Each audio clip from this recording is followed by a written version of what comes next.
One of the storied venues in all of sports, Lambeau Field in Green Bay, where today the defending world champions host the Buffalo Bills.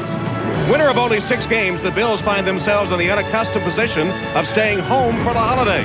But NFL professionals are motivated by pride, and hopes for an upset fall on the shoulders of Alex Van Pelt, getting his 3rd start at quarterback, and of Pro Bowler Bryce Paup, the former Packer, a key player in Buffalo's still potent defense.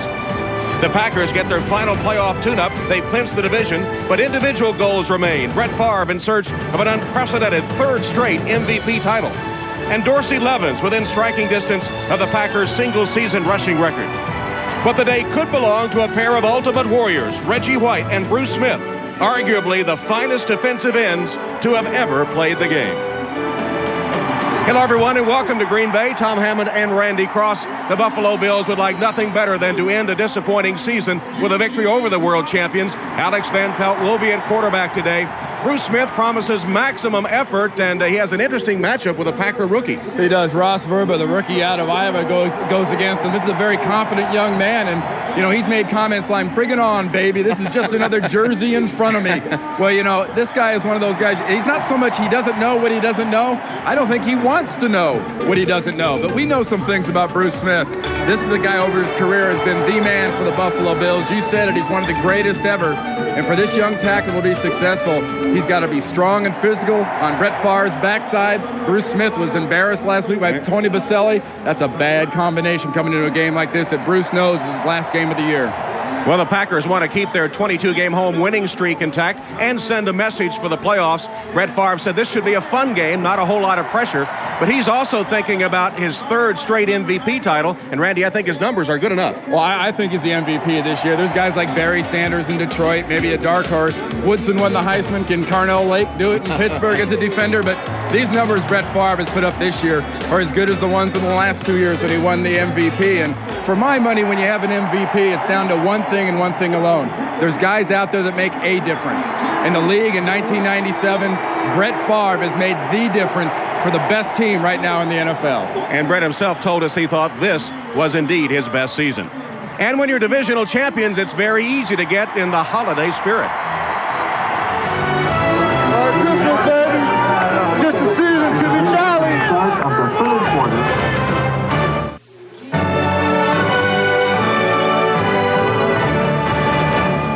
Welcome back to Green Bay. I'm Jim Graham, now joined on the sidelines by the head coach of the Green Bay Packers, Mike Holmgren.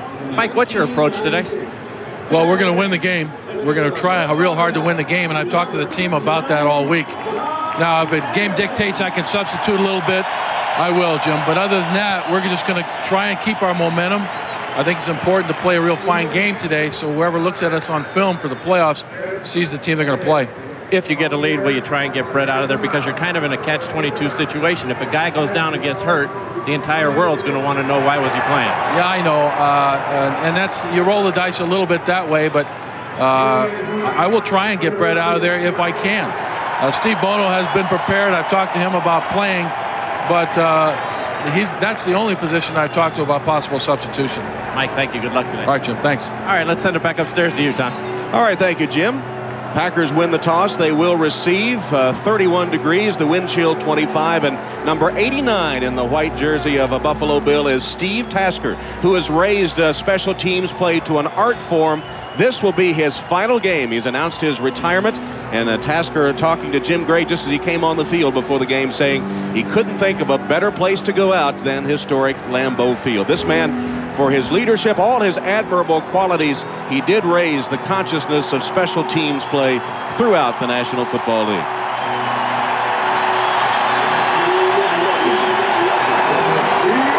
Steve Tasker calling it quits after 13 years.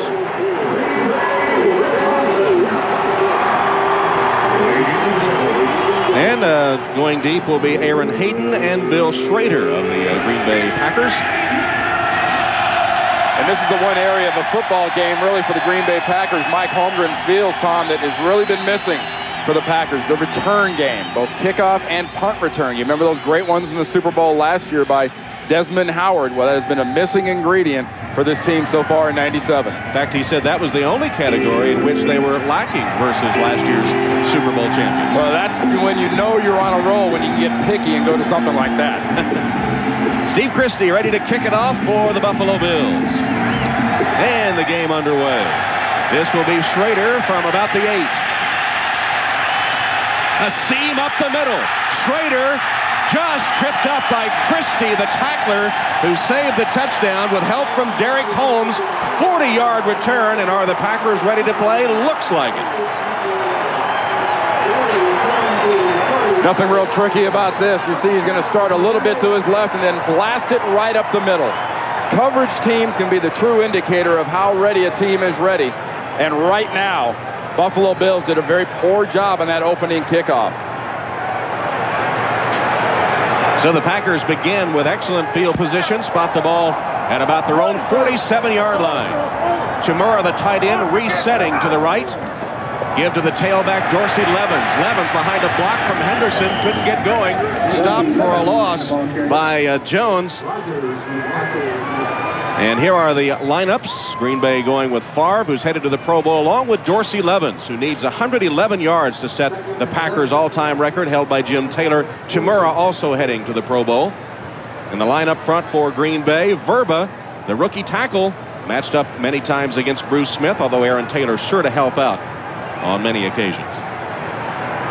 There's a look at Verba, the rookie from Iowa, first-round draft choice.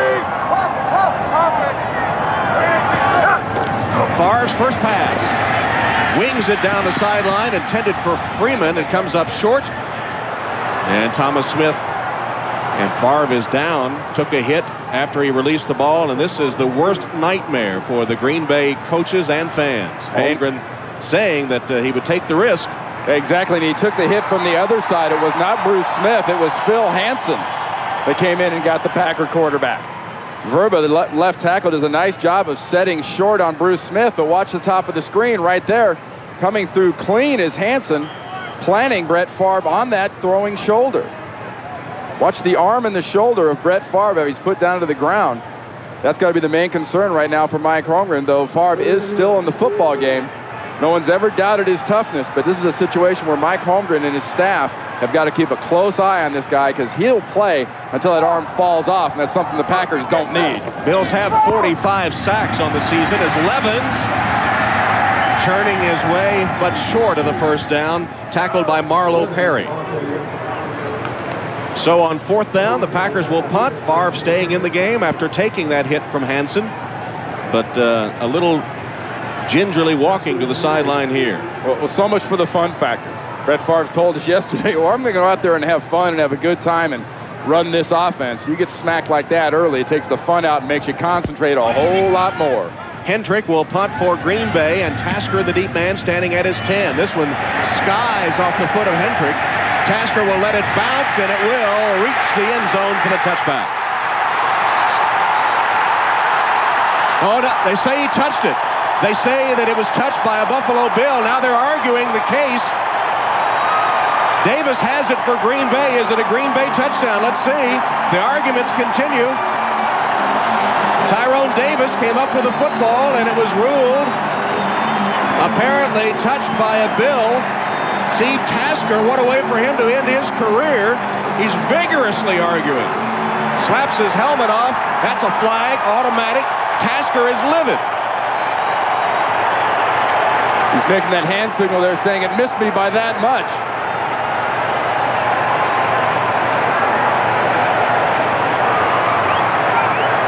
Now there's Tasker. He's getting away from it. But actually the ball is hit right there. Ray Jackson, the backup cornerback, trying to slide in there. What in the heck are you doing near that football in that situation? Unbelievable. Ray Jackson had the ball just grazed the back of his jersey. There he is, number 31. Davis falls on it for the Packers, and they have a gift touchdown. They're good enough. You don't need to give them one. That is, you know, it's the definition of a gift against a football team that's seriously overmatched. Marv Levy knew to come into this game and win it, you had to do everything perfectly. And that's about as far from perfect as you get. That is absolutely ugly. Ryan Longwell will attempt the extra point. Puts it up and through. A disastrous beginning for the Buffalo Bills after they had held the Packers, forcing them to punt. Jackson tries to get out of the way. The ball grazes him And the Packers have an easy one to lead 7-0.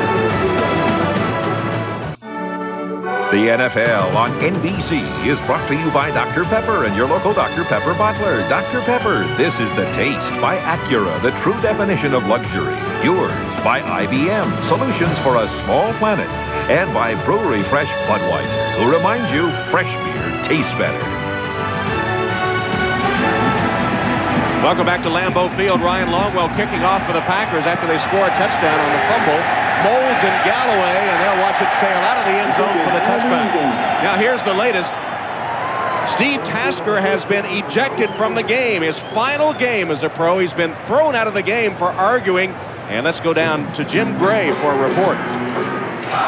All right, Tom. Well, Mike Carey, the crew chief here today, the referee, didn't like the behavior of Steve Tasker, so that was the last play that you're going to see Steve Tasker. He said what a thrill it was going to be for him to finish his career here in Lambeau Field. Don't think he meant it for it to end that way. As for Brett Favre, he told the training staff from the Packers he didn't need any assistance, he didn't need any help. He was just shaken up, and he will return to the game and is apparently all right. Tom? All right, thank you, Jim. Ironic that one of the class acts in the NFL, Steve Tasker, ejected from his final game, and the ball didn't even hit him. He actually was not involved. So now trailing 7-0, Alex Van Pelt under center for the Bills. And changing the play. Again to Thurman Thomas. Gets a yard and a half. Bernardo Harris makes the tackle. Now, what makes this so bad is Tasker's back for the punt. He's screaming, fire, fire, get away from the ball. That should tell Ray Jackson just to peel off and head in the opposite direction.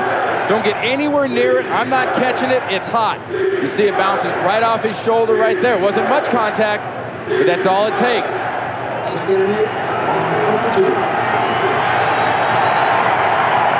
Second and 8 for Van Pelt.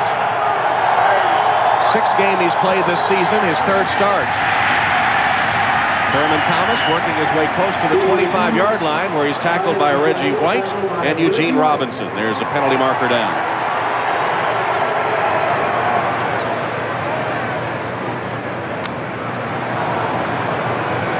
So face mask against Holmgren's Green Bay defense. Van Pelt starts at quarterback. The incomparable Thurman Thomas over 11,000 yards rushing. Remersma early. Moles gets a start coming off his best game against Jacksonville a week ago. And Lonnie Johnson, the two tight ends set up. Reuben Brown headed to the Pro Bowl from that left guard spot for the second consecutive year. It's going to be second and short, Tom, because it was one of those incidental 5-yard face masks. Thurman Thomas, the lone setback. Now the tight end, Remersma, draws a flag. I think he moved, and then he tried to go in motion, and the officiating staff said, false start. False start on the offense, number 85. 5 yards, second down. So the 5-yard step off against the Bills gives us a chance to check the defense for the Packers. Reggie White, the all-time leader in sacks, and headed to the Pro Bowl for the 12th time, an NFL record. Also on the defense, Leroy Butler is headed to the Pro Bowl. He's the strong safety for this great Packer defense. Thomas tries to turn the corner, got a block there. Thurman Thomas crosses the 35, has a Buffalo first down. Bernardo Harris chases him out of bounds after a gain of 13. And what really sets this up is what Green Bay is trying to do. Fritz Shurmur is their defensive coordinator. He's going to move his safeties up tight. There's Leroy Butler up at the linebacker position, going inside on a blitz. That enables Thurman Thomas to get outside and get those yards. You're going to see this constantly out of Green Bay. They aggressively attack with their safeties and leave their corners manned up a lot. First down play. Ball spotted at the Buffalo 37. They trail 7-0. Thurman Thomas on the delayed handoff. Another nice run for Thurman Thomas to the 45-yard line, or just short of the 45. Butler hits him there. Thurman Thomas telling us yesterday, after 4 carries for 25 yards to open this game, that he still thought he could make a play, although he can't take the wear and tear in this style offense as much as he used to be. So he's more than willing to let Antoine Smith, their talented rookie, get plenty of playing time. But the Bills' problem is, Tom, Antoine Smith is a young, every down running back. He's not a guy that needs to be spelled. Smith is in there now, and he gets the call, hesitates, and then drives ahead close to the first down. I think he has it short of midfield. Eugene Robinson from the free safety spot, along with Leroy Butler, making the stop on Smith. It is a Buffalo first down. You know, you look at the numbers these two running backs have put up, you see a normal situation for an Antoine Smith when he doesn't have a future Hall of Famer like Thurman Thomas with him. This guy's going to have almost 90% of those rushes and be well over 1,000 yards, but they've had to share the position. That won't be the case, I don't think, next year. 5 rushes, 30 yards for the Bills. Here's another running play. This time Smith hit and dropped at the line of scrimmage by a host of green-shirted Packer defenders. Butler was first to get there, got help from Brian Williams. Yeah, I talked about Leroy Butler and the safeties being so aggressive. You know, really the key against this defense is making the defense make a quick decision. And by doing that, the offense has to do things very, very fast. This is not a string-it-out type of defense. This defense is going to attack you, and you have to make your decisions so quickly. People like Leroy Butler can make a quarterback and a running back pay because he's one of the best safeties at stripping footballs. 2nd and 9. Van Pelt has yet to attempt to pass. This will be his first.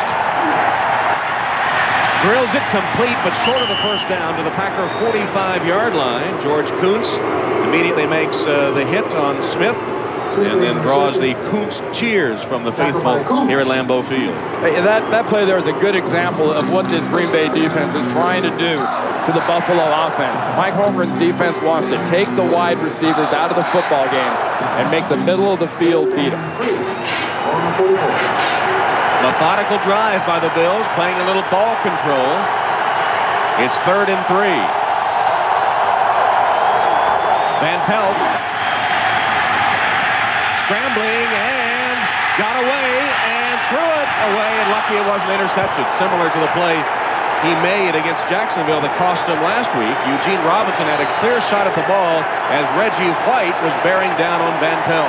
Oh, Eugene, you're not going to get a present under your tree later next week with the Knights are looking wrapping and ribbon on it than this one right here that Van Pelt throws up. This is desperation. This is dumb. There's nobody there except for Eugene Robinson, and it bounces right off his elbows. So on 4th down, Chris Moore will punt. Sharper is the deep man for Green Bay.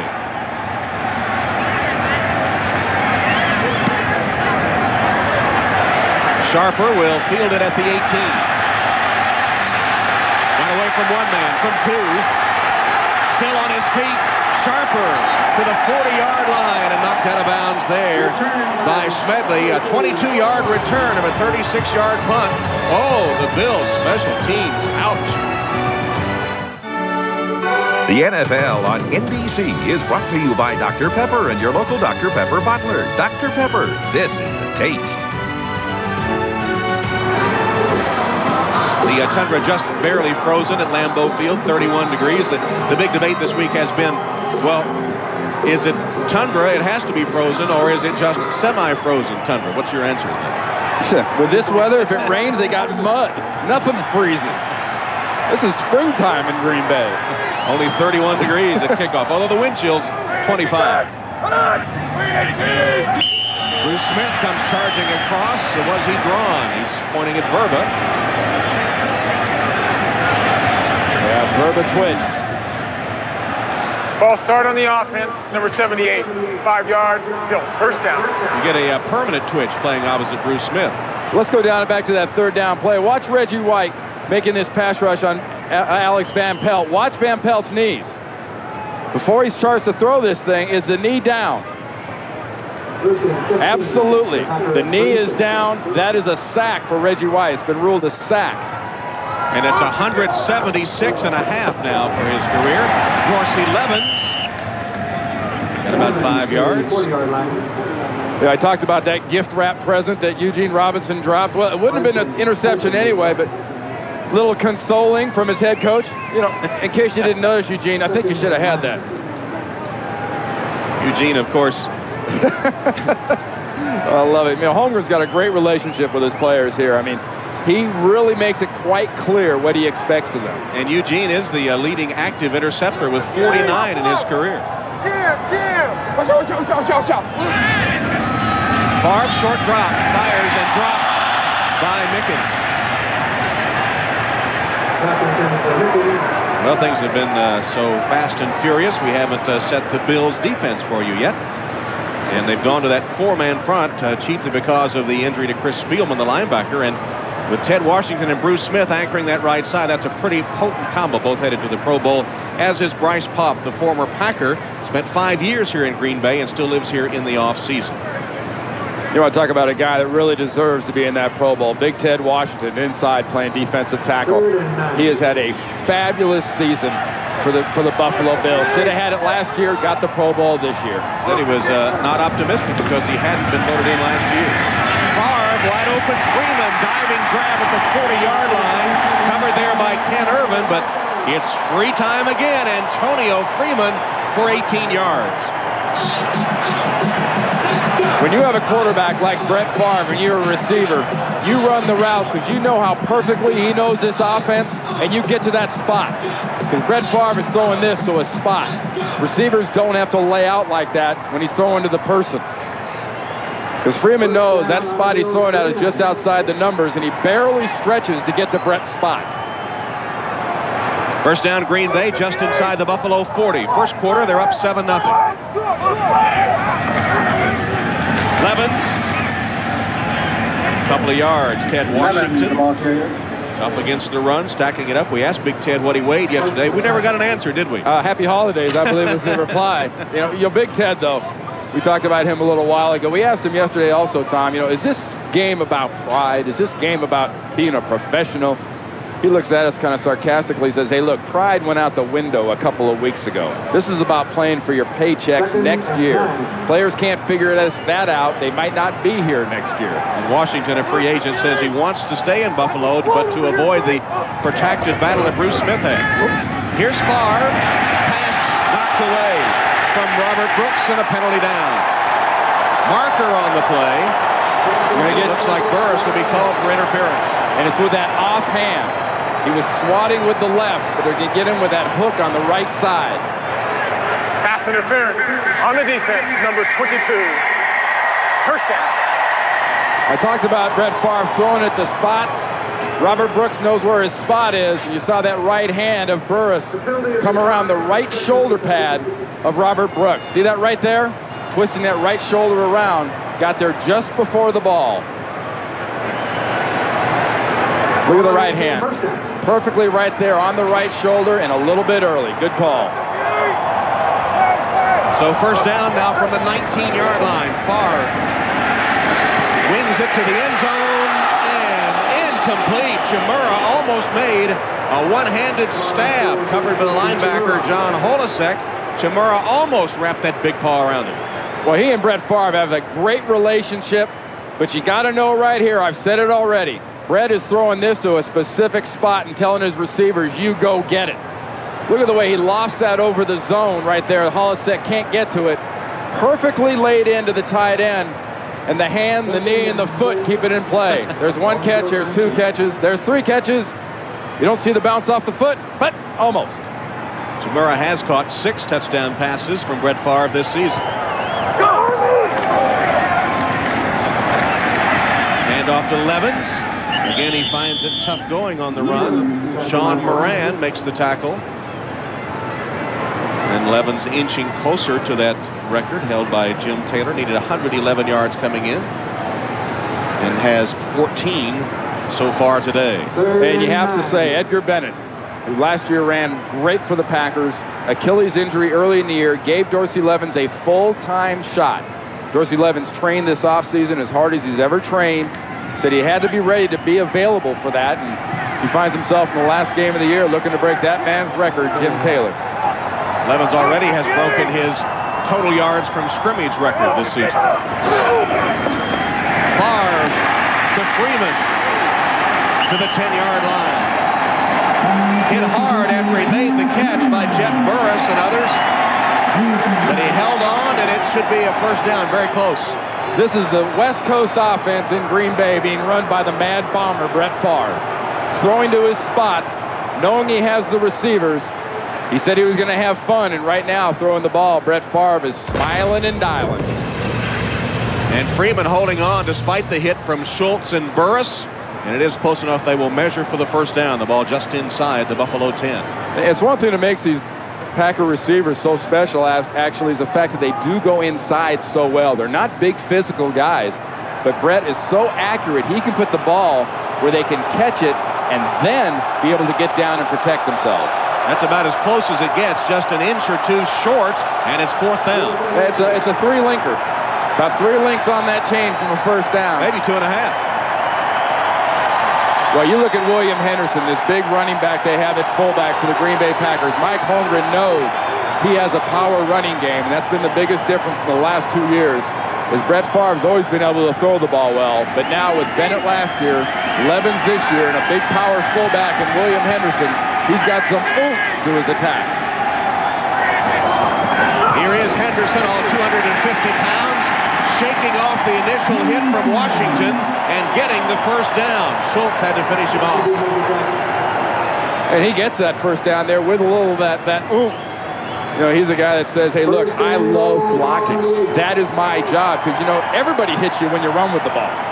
And not everybody's going to get a shot at big William Henderson, but oomph and a little more oomph for first down. That's his 31st carry of the season. 9th play of the drive coming up. It's 1st and goal from the 8. Levens tripped up at the 5-yard line by Henry Jones. We told you about that matchup between the rookie Ross Verba from Iowa and Bruce Smith. Let's check in and see how these two are doing. It's a running game.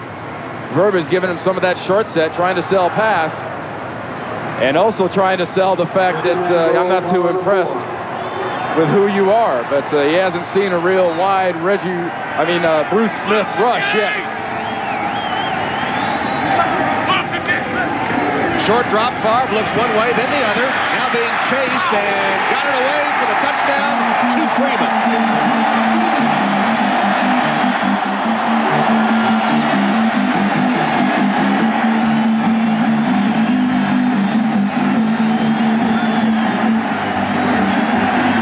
Holding on the defense, number 28. That penalty is declined. Score is good. Thomas Smith's hold declined, and Freeman has his 12th touchdown catch of the season.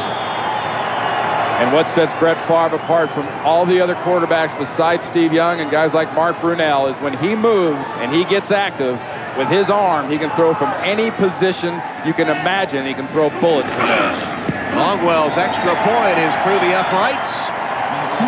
And with just over 3 minutes left in the opening quarter, the Packers take a 14-0 lead as Antonio Freeman has another score.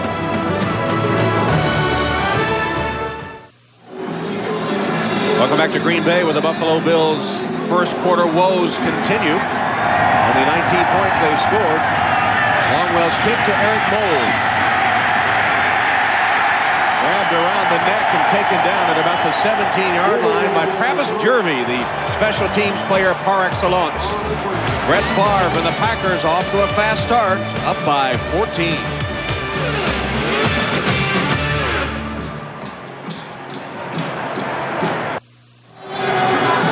Tom Hammond, Randy Cross, Jim Gray, Lambeau Field, 14-0 Packers. Alex Van Pelt looking for some offense.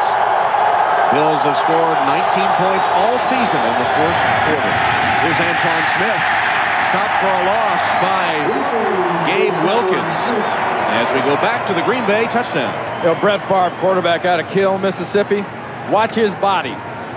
Watch his body get out of position and the Kill cannon and save him for that touchdown to Freeman. And why does he have that time? Watch the rookie, Verba. I said short set. Look at that. Right on the line of scrimmage. Short set. And push Mr. Smith in there where you got a little bit of help.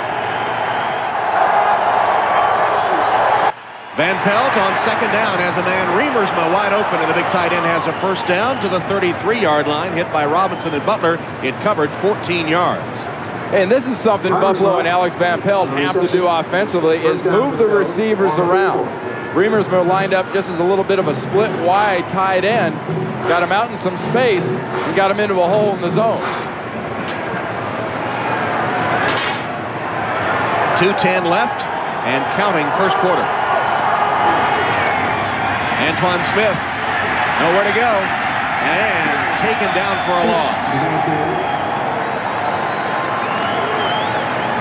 Well, we invite you to go online for complete coverage of the NFL on MSNBCSports.com. NFL history has proven that championship rings are won on the ground and in the trenches. Some call it ball control offense. Others say it's possession. We call it our first installment of Smash Mouth Football, with insight from Gil Brandt and from Randy Cross, who is the spearhead of some Smash Mouth Football in his 49ers days. That's all at MSNBCSports.com. Want to give us a little preview? Look at the Green Bay Packers. That's been the difference. They've added the smash mouth on both sides of the ball. Van Pelt, wide open. Antoine Smith makes the catch at the 40-yard line. He'll be short of the first down. Run out of bounds by George Kuntz. And when you talk about the smash mouth on the other side of the ball with Buffalo, they've been the smashee a lot more than they've been the smasher. The offensive line started the year playing absolutely terrible. It's really the reason those numbers have been so bad. But Marv Levy said that really there's one group that's improved the most over the length of this season. It's been that offensive line. And in the absence of Jim Kelly, the quarterback spot has gotten most of the attention, although not strictly their fault. Van Pelt rushed that time, had to unload it as Leroy Butler came on a blitz. Lonnie Johnson, the intended receiver, but it goes incomplete. You mentioned Jim Kelly in the situation here with Buffalo. Really, you've heard the term power vacuums before when you lose a great front office person or a great coach. There has been a leadership vacuum with the Buffalo Bills. And you don't feel that any more than when you get it at a quarterback position. It's not to say Alex Van Pelt can't throw the ball and doesn't know the offense, or the young Todd Collins doesn't know the offense. But when you're as assertive as that kind of a quarterback as Kelly was, the next guy in, I don't think has a shot of being assertive. Moore's punt to Sharper. Fair catch is a flag down. We'll check the penalty. Thurman Thomas even telling us yesterday he was the vocal man in the huddle, and he didn't like that roll. Hold against Green Bay. It was a 48-yard punt, and Buffalo will have the option here. But, leadership, though, Tom, isn't about flapping your lips. Anybody can talk. It's a guy that really has shown he can do it in the tough situations, and it makes the play, makes the initiative. And that's what made Kelly so special with this offense. He had that for so many years. During the kick, holding on the receiving team, number 26, 10 yards, first down. Collins called for the hold, Mark Collins. The quarterback situation, Todd Collins started, was ineffective. Van Pelt came off the bench and rallied them, got us a couple of starts. They did win one game over Miami without scoring a touchdown. Last week, Van Pelt came off the bench and nearly rallied them against the Jaguars, although his interception late killed any chance of winning the game. So Marv Levy said he has moved the team on occasion, so we'll give it to Van Pelt. We asked Alex where he fit into the quarterback situation with Todd Collins for next season, and he said he honestly didn't know, but he wasn't approaching this game as an audition because he didn't want to put that pressure on himself. Todd Collins watching from the bench, and prevailing wisdom is that Buffalo might seek a veteran quarterback free agent in the offseason. Dorsey Levens carries to the 10-yard line. Bryce Pop hits him there. Well, the organization has made no bones about the fact that they're going to be looking at veteran leadership at the quarterback position, though they couldn't ask for a worse year. Really, if you're looking to pick up any kind of a free agent or somebody out there, though there's been a lot of names bandied about, they need somebody that can actually come in here and take charge. Todd Collins was pretty much given the starting job at quarterback, and you don't come into this veteran group like this with a gift starting job and not have him look at you a little cockeyed, and he hasn't come through with his performance on the field. And the first quarter will come to a close with the Buffalo Bills finding themselves in a familiar position. They're down 14 to the Green Bay Packers.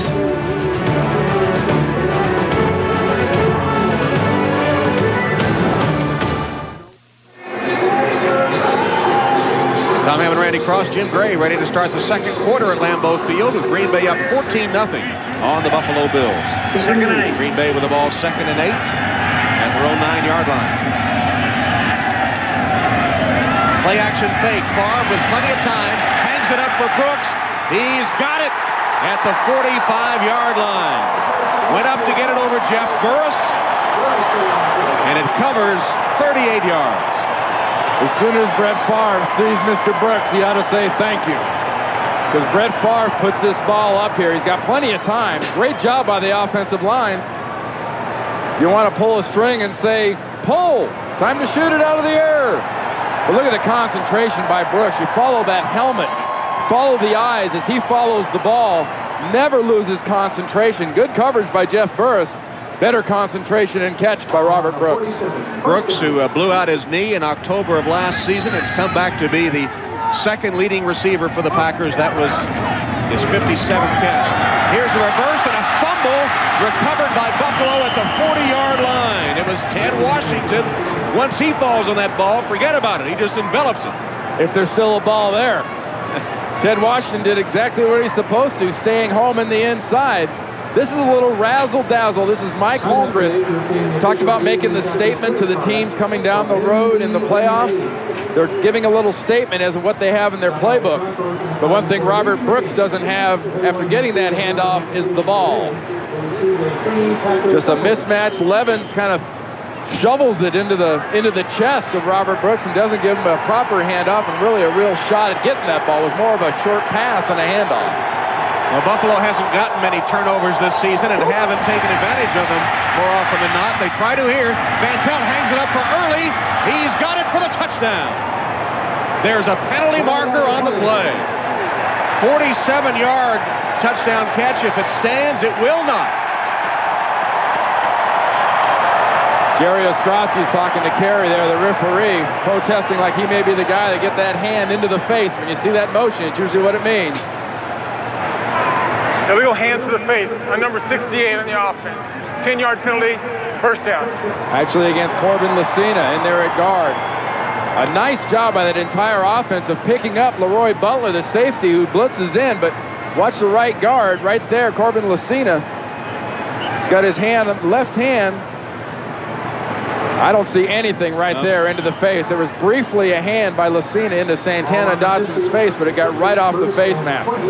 That was a phantom call on Lucina, which nullified a long touchdown catch and a sparkling catch by Quinn Early in traffic. This has been the 97 Bills in a bottle so far this year.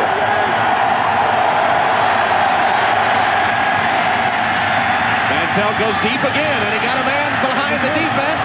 It's Early again. Did he hold on? No. Incomplete. Thought he had it long enough, but the official says no. Tom, Alex Van Pelt told us yesterday, I'm going to go down the field at least 10 times. To do that, he needs the protection. He's gotten it 2 plays in a row to take his shots down the field, and he's thrown 2 beautiful passes to his receivers. Should this be a catch? Absolutely. Yes. I guarantee you the great receivers on a good winning team on a roll make this catch. Alex Van Pelt drops this ball into a perfect spot to a usually sure-handed Quinn Early. He got behind Doug Evans, and now it's 2nd and 20. 4 wide receivers set. The draw play to Thurman Thomas. Back to the line of scrimmage, nothing more. Brian Williams won the tackle.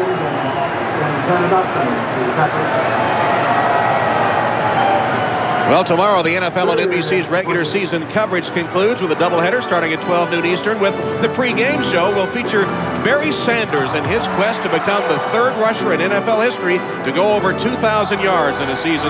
Plus, how's this for a trio? Troy Aikman, Steven Spielberg, and General Norman Schwarzkopf. We'll see how they've joined forces to help seriously ill children. Very special story in this holiday season. And the games, well, some dandies. We'll tell you about those in a moment.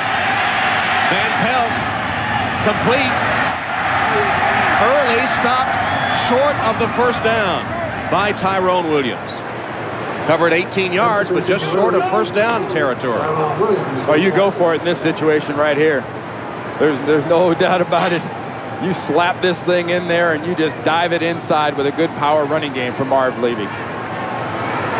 And as we told you about the games coming up, game 1, most of you will see the Colts playing the role of spoiler, take on the Vikings. Win and you're in for the Vikes. Game 2, another win and you're in situation, the Jets and the Lions. Great games coming your way tomorrow as Green Bay poised to try to stop the Bills on 4th down, calling timeout. It's 14-0. The NFL on NBC is brought to you by Dr. Pepper and your local Dr. Pepper bottler. Dr. Pepper, this is The Taste. By Compaq, the most popular computer in the world. By American Express, wherever you are, whatever you're doing, American Express helps you do more. And by Century, by Buick. Discover a little luxury in this century. Well, the Bills have come up empty against the Cheeseheads so far. 4th down now. About 2 yards to go. Van Pelt through the hands of his intended receiver and incomplete. Quinn Early, Lonnie Johnson, and interesting that Quinn Early could have had 2 big plays, over 100 yards receiving on that drive. One called back by penalty, one ruled no catch. And the Bills will give it up on the missed 4th down attempt. Well, how big was that phantom hand in the face on Corbin Lucina on this drive? But we talked about smash mouth earlier. We talked about running the ball. You've got Antoine Smith. You've got Thurman Thomas. I'm sorry. That was a 4th and short. You don't get cute on 4th and short. If you throw in that situation, you throw quick. You put your quarterback in a pocket like that, he's going to get hammered. Or he has very little chance of completing it like you just saw. And the Bills once again failed to take advantage of a turnover after the fumble recovery by Washington. Green Bay's ball at their own 32-yard line. Short drop far in the flat to Freeman. Freeman gets 3 and then fumbles the ball. Still loose, and it will be still in bounds. And it looks like the Bills have it. If they rule the ball did stay in bounds. The key is going to be when that ball came out, because it came out as he was hitting the ground, it looked like. Did it come out before he was down?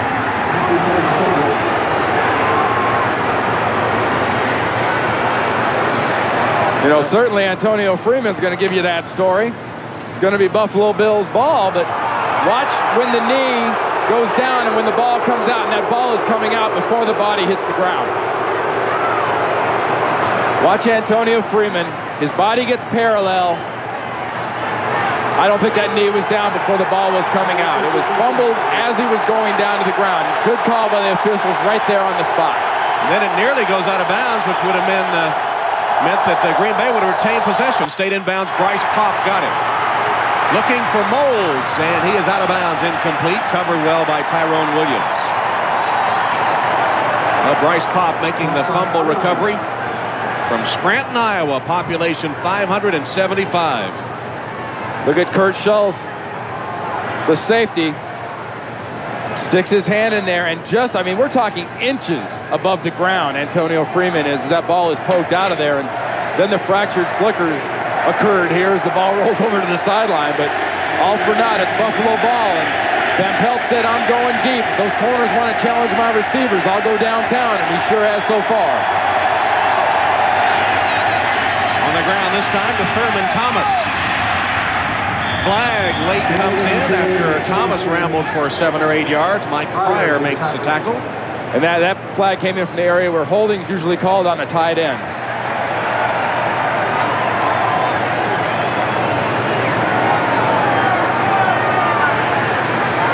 Holding on the offense, number 84. 10-yard penalty, remains 2nd down. Lonnie Johnson, the tight end of the Buffalo Bills, working against Gabe Wilkins, the defensive end. Well, the Bills have been their own worst enemy with penalties nullifying big games throughout this first half. Hey, look at these numbers. This is what they've done over the last 7 games. Now picture yourself on the Buffalo defense. 20 points is a highlight against the Jets, and boy, if your offense is doing that, it's really hard not to cause a rebellion from your defense wanting to kill the offense. Thurman Thomas admitted as much. Van Pelt drills it in traffic back to midfield. Quinn Early makes the catch. Doug Evans had pretty good coverage. Van Pelt was on target, and Early has officially his 2nd catch. You talk about the offense not doing much and the defense wanting to have an uprising. I think the fact that there hasn't been is a great testament to 2 things. One, the veteran leadership on this team, especially on the defensive side, knowing that is counterproductive, and also the respect these football players have for Marv Levy and the control he has over his football team. Van Pelt has made some nice throws so far. Hadn't gotten them much. Steps up, has another wide open receiver. It's Remersma fighting his way with Brian Williams holding on. Reggie White was again putting the pressure on Van Pelt. Already has a sack today. Oh, and Reggie just sort of flat brings it. This is not cute. This is not as power. This is just going around with a quick rip on Ostrowski and almost getting there in time. I mean, that is a Reggie White patented move. Just when you're ready to get the smash in the face, Reggie White is going to go around you. Bruce Smith's more liable to go around you fast. Reggie White's liable to drive your head into your neck. And another 4th down attempt upcoming.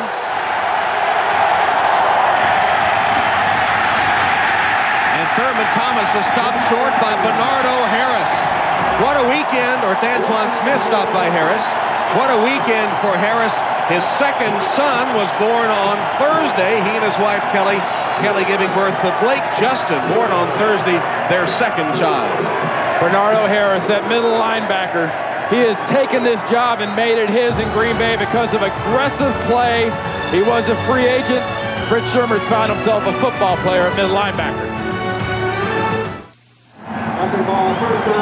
Good teams turn turnovers into points. Packers have, and the Bills have not. Green Bay ball just across their own 40. Dorsey Levens. Not much there, stacked up in the middle by Ted Washington. You know, Brett Favre said his quarterback coach, Andy Reid, said, you know, if I had a young quarterback to train, I'd show him a lot of tape, but not much of yours. Not much of the classic follow-through. Well, watch what he does. I mean, he hands away. Just follow through. He bounces backwards. He says, that calls that my Elvis move. Yeah. Favre said he's always had a strong arm, though. His dad, Irvin, was a high school coach, and while they were practicing, Brett would be on the sideline picking up footballs laying there and throwing them as far as he could, he said.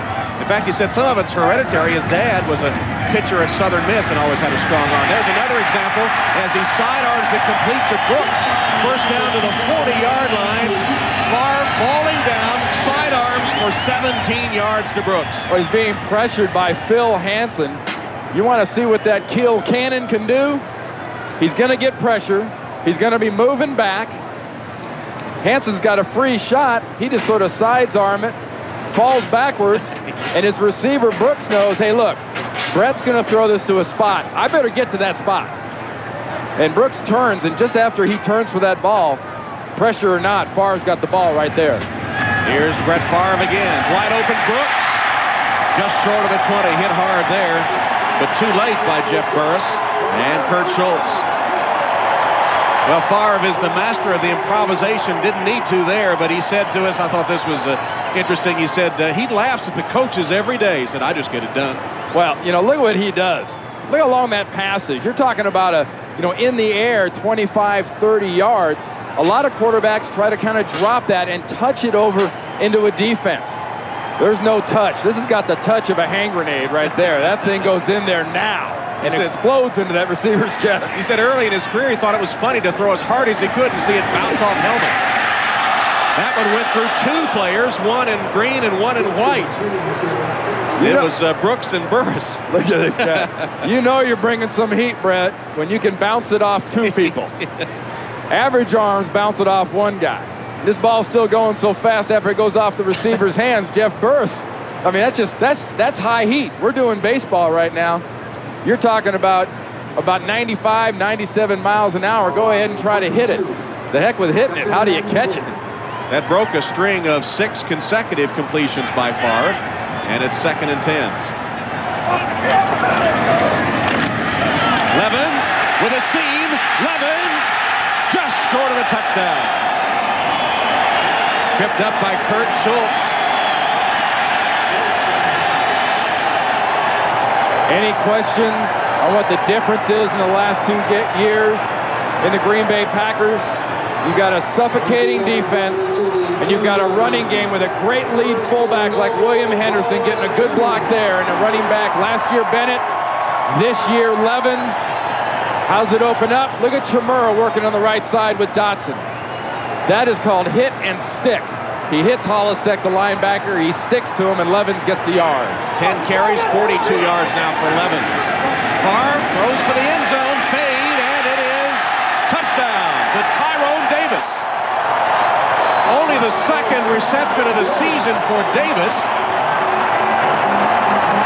Davis' second touchdown of the day. He recovered that fumble or whatever you want to call it off of Jackson on that punt. And he's going to save the ball. Gave it to Brett Favre to take to the sideline. Well, watch not only the throw and the perfect placement, watch the eyes, watch the feet, watch the control. 1, 2, that's some offense, folks. And Longwell's extra point is good as the Packers extend their lead. 7:26 left till halftime now, 21-0. Back in Green Bay, the Packers up 21-0 on the Buffalo Bills. Holds dives to the 26, and we'll go back to the touchdown catch by Tyrone Davis, a nice one. Well, this is the difference in Brett Favre's game. You keep talking about the kill cannon, that great arm. He now can touch it. And Tyrone Davis, a young tight end, 1, 2, 6 points. And he knows that pass is coming. We talked about Brett Favre being an MVP this year, not only because he can gun it, because he can touch it, he can lead this football team. This right now, I think, is the best football player, all-around football player in the NFL. He and his coach agreed, said his best season, especially in terms of leadership and controlling the game with audibles and all the intangibles. Before the snap, there was a false start in the offense, number 79, 5 yards, first down. Reuben Brown with a false start. There's Brett Favre, and you wonder how much longer he'll play. Mike Holmgren telling us that he wanted to get Steve Bono in the game. He didn't know exactly when. He would sort of feel it, and there's Bono, has not played this season. The durable Favre taking all the snaps, and Brett said he wants to play every play. That's just the kind of player he is, but very good friends with Steve Bono and with Doug Peterson, the third quarterback, and hope they would get some playing time today. Van Pelt fires to Moulds, complete in front of Tyrone Williams. And Alex Van Pelt actually has had some nice throws today. He really has. He's had the good touch, but here's a guy right now. You look at the year Brett Favre has had. What more do you want out of a quarterback, especially when you're putting the big W's up? You know, there's a lot of quarterbacks in the history of this league have thrown for a lot of yards. This guy is throwing for a lot of yards on a record pace for touchdowns and yards, and he's winning.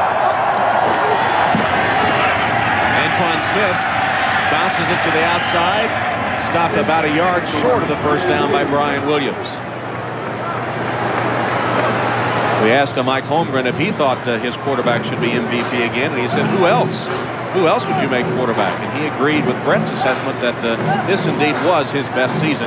No one has won it 3 consecutive times. The best argument in the league, though, you're going to see tomorrow afternoon against the New York Jets.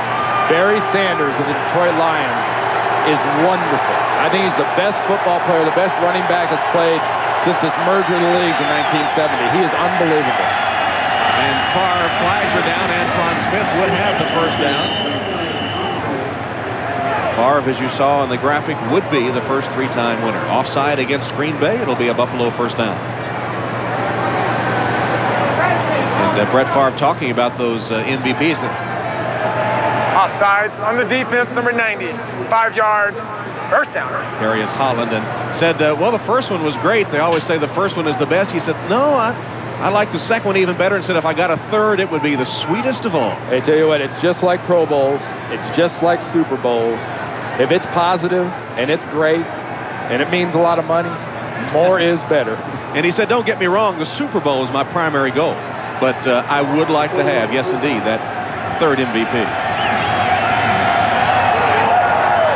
That's early in motion. Van Pelt pumps, delivers. It's hanging up there, and it is intercepted by Tyrone Williams.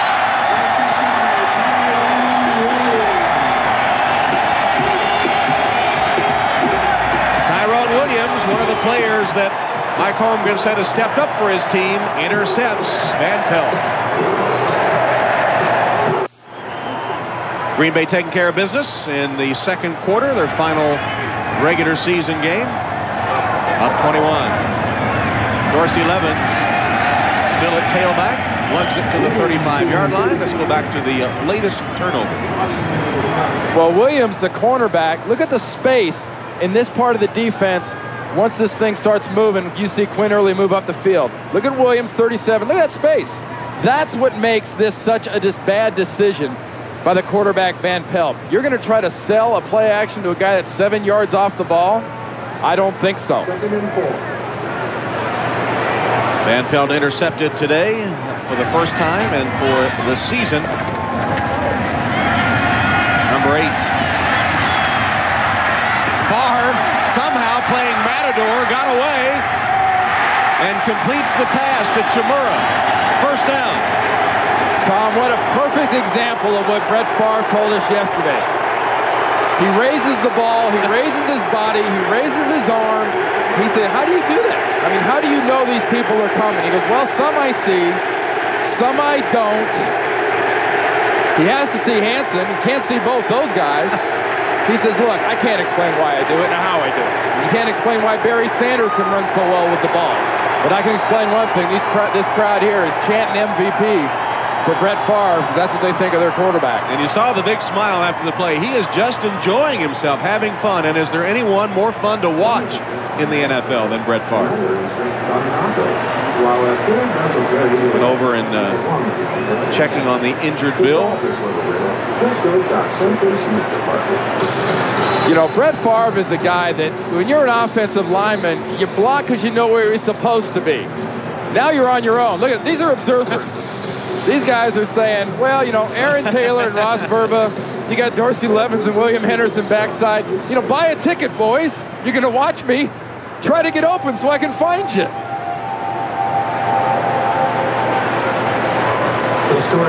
We think the injured player is Dan Brandenburg. We're waiting for confirmation. And while they tend to him, we'll take a break. Green Bay in control. Welcome back to Green Bay. Not a bitterly cold day. 31 degrees at game time. And there is the injured player. It is Sean Moran being helped from the field. It's one of the hazards of being a defensive player. You don't know what this guy's going to do or when he's going to stop. Hansen had no idea. There's Moran and the linebacker. They had no idea. Heck, Brett Favre has no idea. How could you know what he's going to do? Mark Chmura, basically his roommate on the road and best friend, saying, man, I don't know how he got me that ball, or for that reason, why he got me that ball. Well, starting only one of his first 4, has been on a roll since then. 2 touchdown passes today, giving him 35 for the season. This has not so far been that statement type game that Mike Holmgren wanted to set out there. This, by Green Bay Packers standard, is kind of the B game. This is when if you're playing golf, you're kind of chipping and making the putts and just sort of playing adequate to make your par. This is not a dominating performance, but now people look at this and say, gee, when they play bad, they're good. Might be what Buffalo's saying about now. Levens is going full speed just a moment after receiving the ball. Bryce Popp stops him, a gain of about 5 yards. Don't forget, coming up after the game, it's the Ironman Triathlon, ultimate test of endurance. It involves swimming, biking, and then running a marathon, just coincidentally in the Hawaiian heat. So just finishing that grueling series of events is something. The stories who take on this challenge really are incredible. Ironman Triathlon coming up next here on NBC. Yeah, I like watching that show because I think to myself, one of these years when I watch that, I'm going to figure out why you do that to your body. That's the first thing I think, too, is why? I mean, yes, it's admirable and that they can do this, but why? Short drop, Favre to Brooks. First down, Green Bay, just short of the 40-yard line. Burris with another tackle. There's just no way to stop that if you're a corner. It just unfolds all so quickly with such precision. And it's really an illustration, too, Tom, of how mature this quarterback has been. It's probably the best job that Mike Holmgren's done. You talk about the personnel, you can talk about the team, you can talk about molding this entire unit, but molding the young colt, the wild stallion, if you will, that throws to these young receivers, or these receivers, Brooks and Freeman and Brett Favre, that has been Mike Holmgren's best job and biggest testimony is what he's done with his young quarterback, Favre. He's made him an MVP. Brooks now has 4 catches, 60 on the season. Play action fake, down the field into double coverage, and incomplete. Intended for Brooks. Thomas Smith, the one that finally dislodged the football. You know, the Marinos, the Elways, the Favres, Anybody else throws a pass like this, and the first thing you say is, gee, what are you thinking? That's not very smart. But these guys throw these passes up because they know their receivers have so much faith in them, they'll go try to get it. Brooks almost pulls that off. He has it as he goes to the ground. Watch Farr. It's like there's a force field activated as soon as the ball leaves his hand and repels him 5 yards.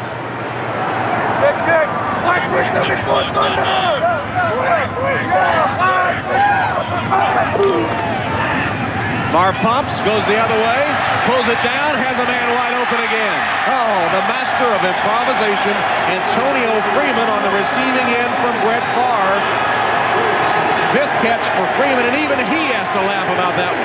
You heard that black 374 Thunder.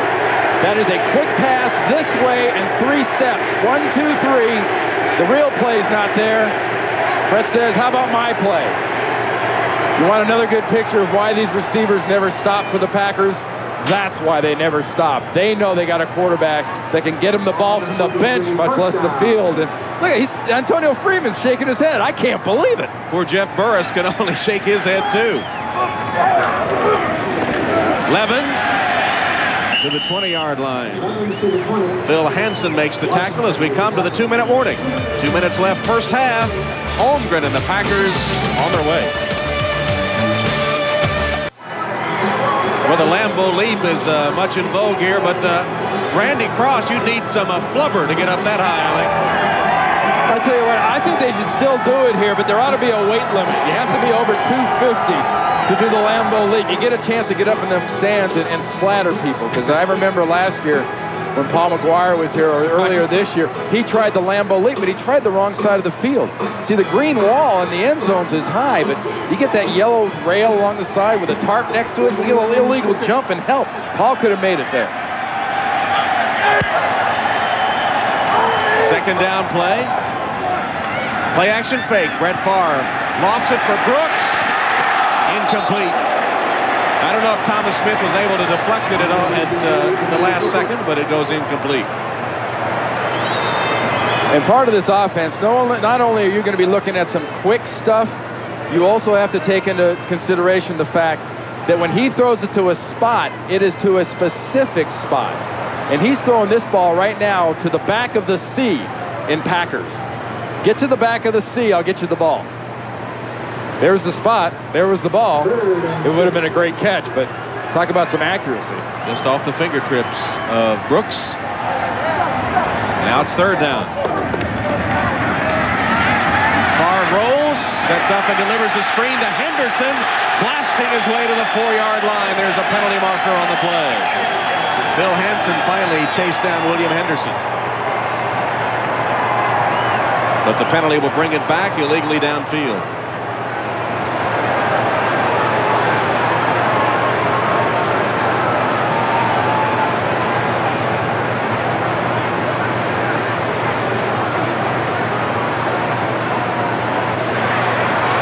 Ineligible player downfield on the offense, number 73. 5-yard penalty. It remains third down. Aaron Taylor. And stay with us at halftime. The Domino's Pizza NFL and NBC halftime report.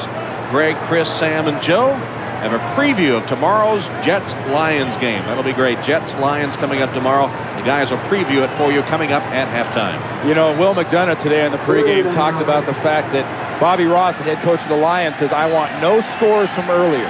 I don't want my team to know what's gone on with Washington, what's gone on with Minnesota. I want their focus on the New York Jets. Detroit can get in even without a win. Jets must win. Levens with another flag down is to the 9-yard line, tackled by Manny Martin. That's going to be a hold. Remember what I said, this has not been that dominant performance by the Packers. You've seen penalties, you've seen turnovers. And that little color level, the red's starting to rise in Holmgren's face. Holding on the offense, number 63, 10-yard penalty, remains third down. Adam Timmerman plays right guard and has done a wonderful job the last 2 years.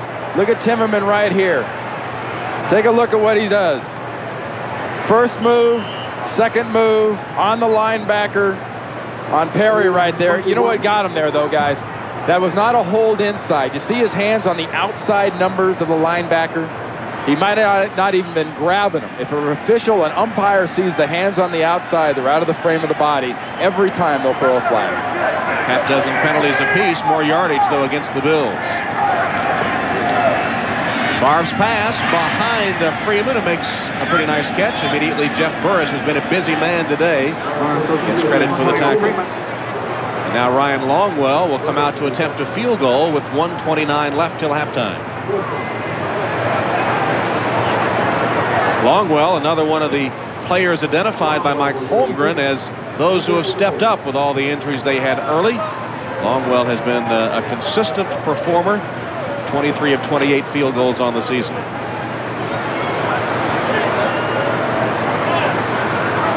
Buffalo's going to take a timeout. And they do with 1:03. So Longwell's field goal attempt will have to wait for a while. Well, you talked about, Longwell being such a great plus. Remember, this is a team that drafted in the 3rd round Brett Conway, a kicker out of Penn State this year, who had all the pressure and problems earlier in the year. Tore a hamstring, pulled a hamstring muscle. They bring Longwell out, who used to be with the 49ers. He's available, bring him in. And all he's done is score all these points for this offense and been very accurate kicker. Longwell's attempt will be of 45 yards. His long for the season is 50.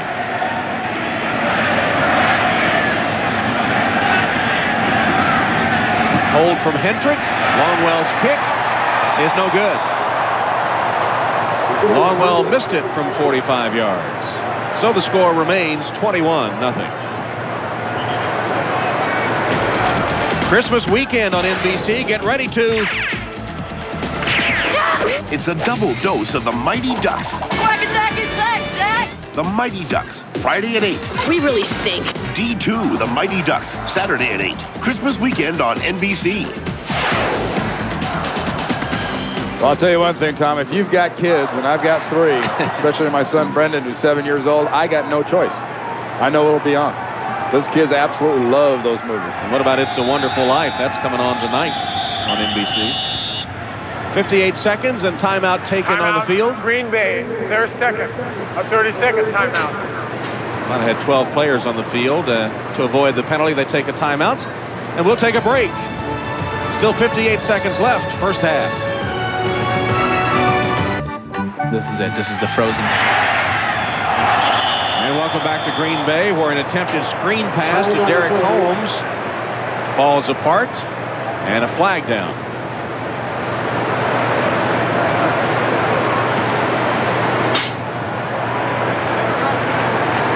Bills called for the interference.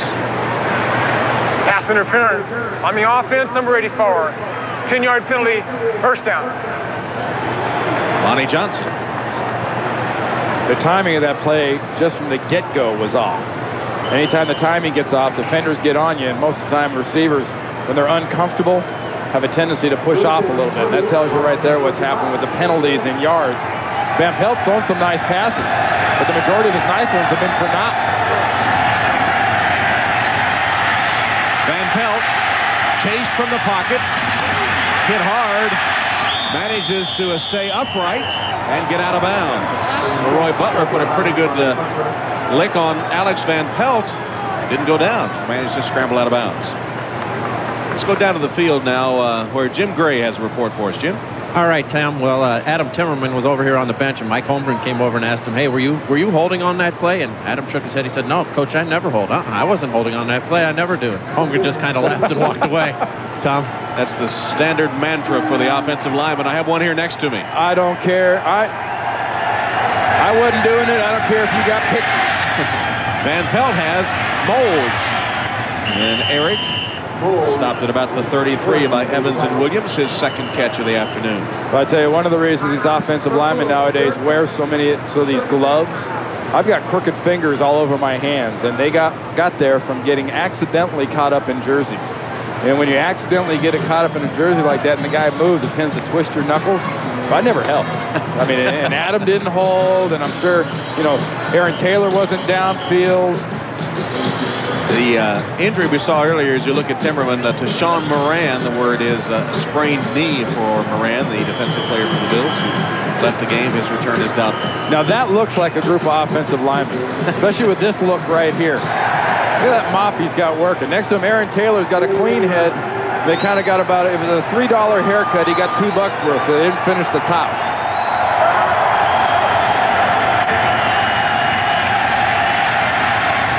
Van Pelt on target to Johnson. Out of bounds at the 40-yard line. 29 seconds left. It'll bring up fourth down play. Bills have been in the go for it on fourth down mode since early on. This time they'll send Chris Moore out to punt it away.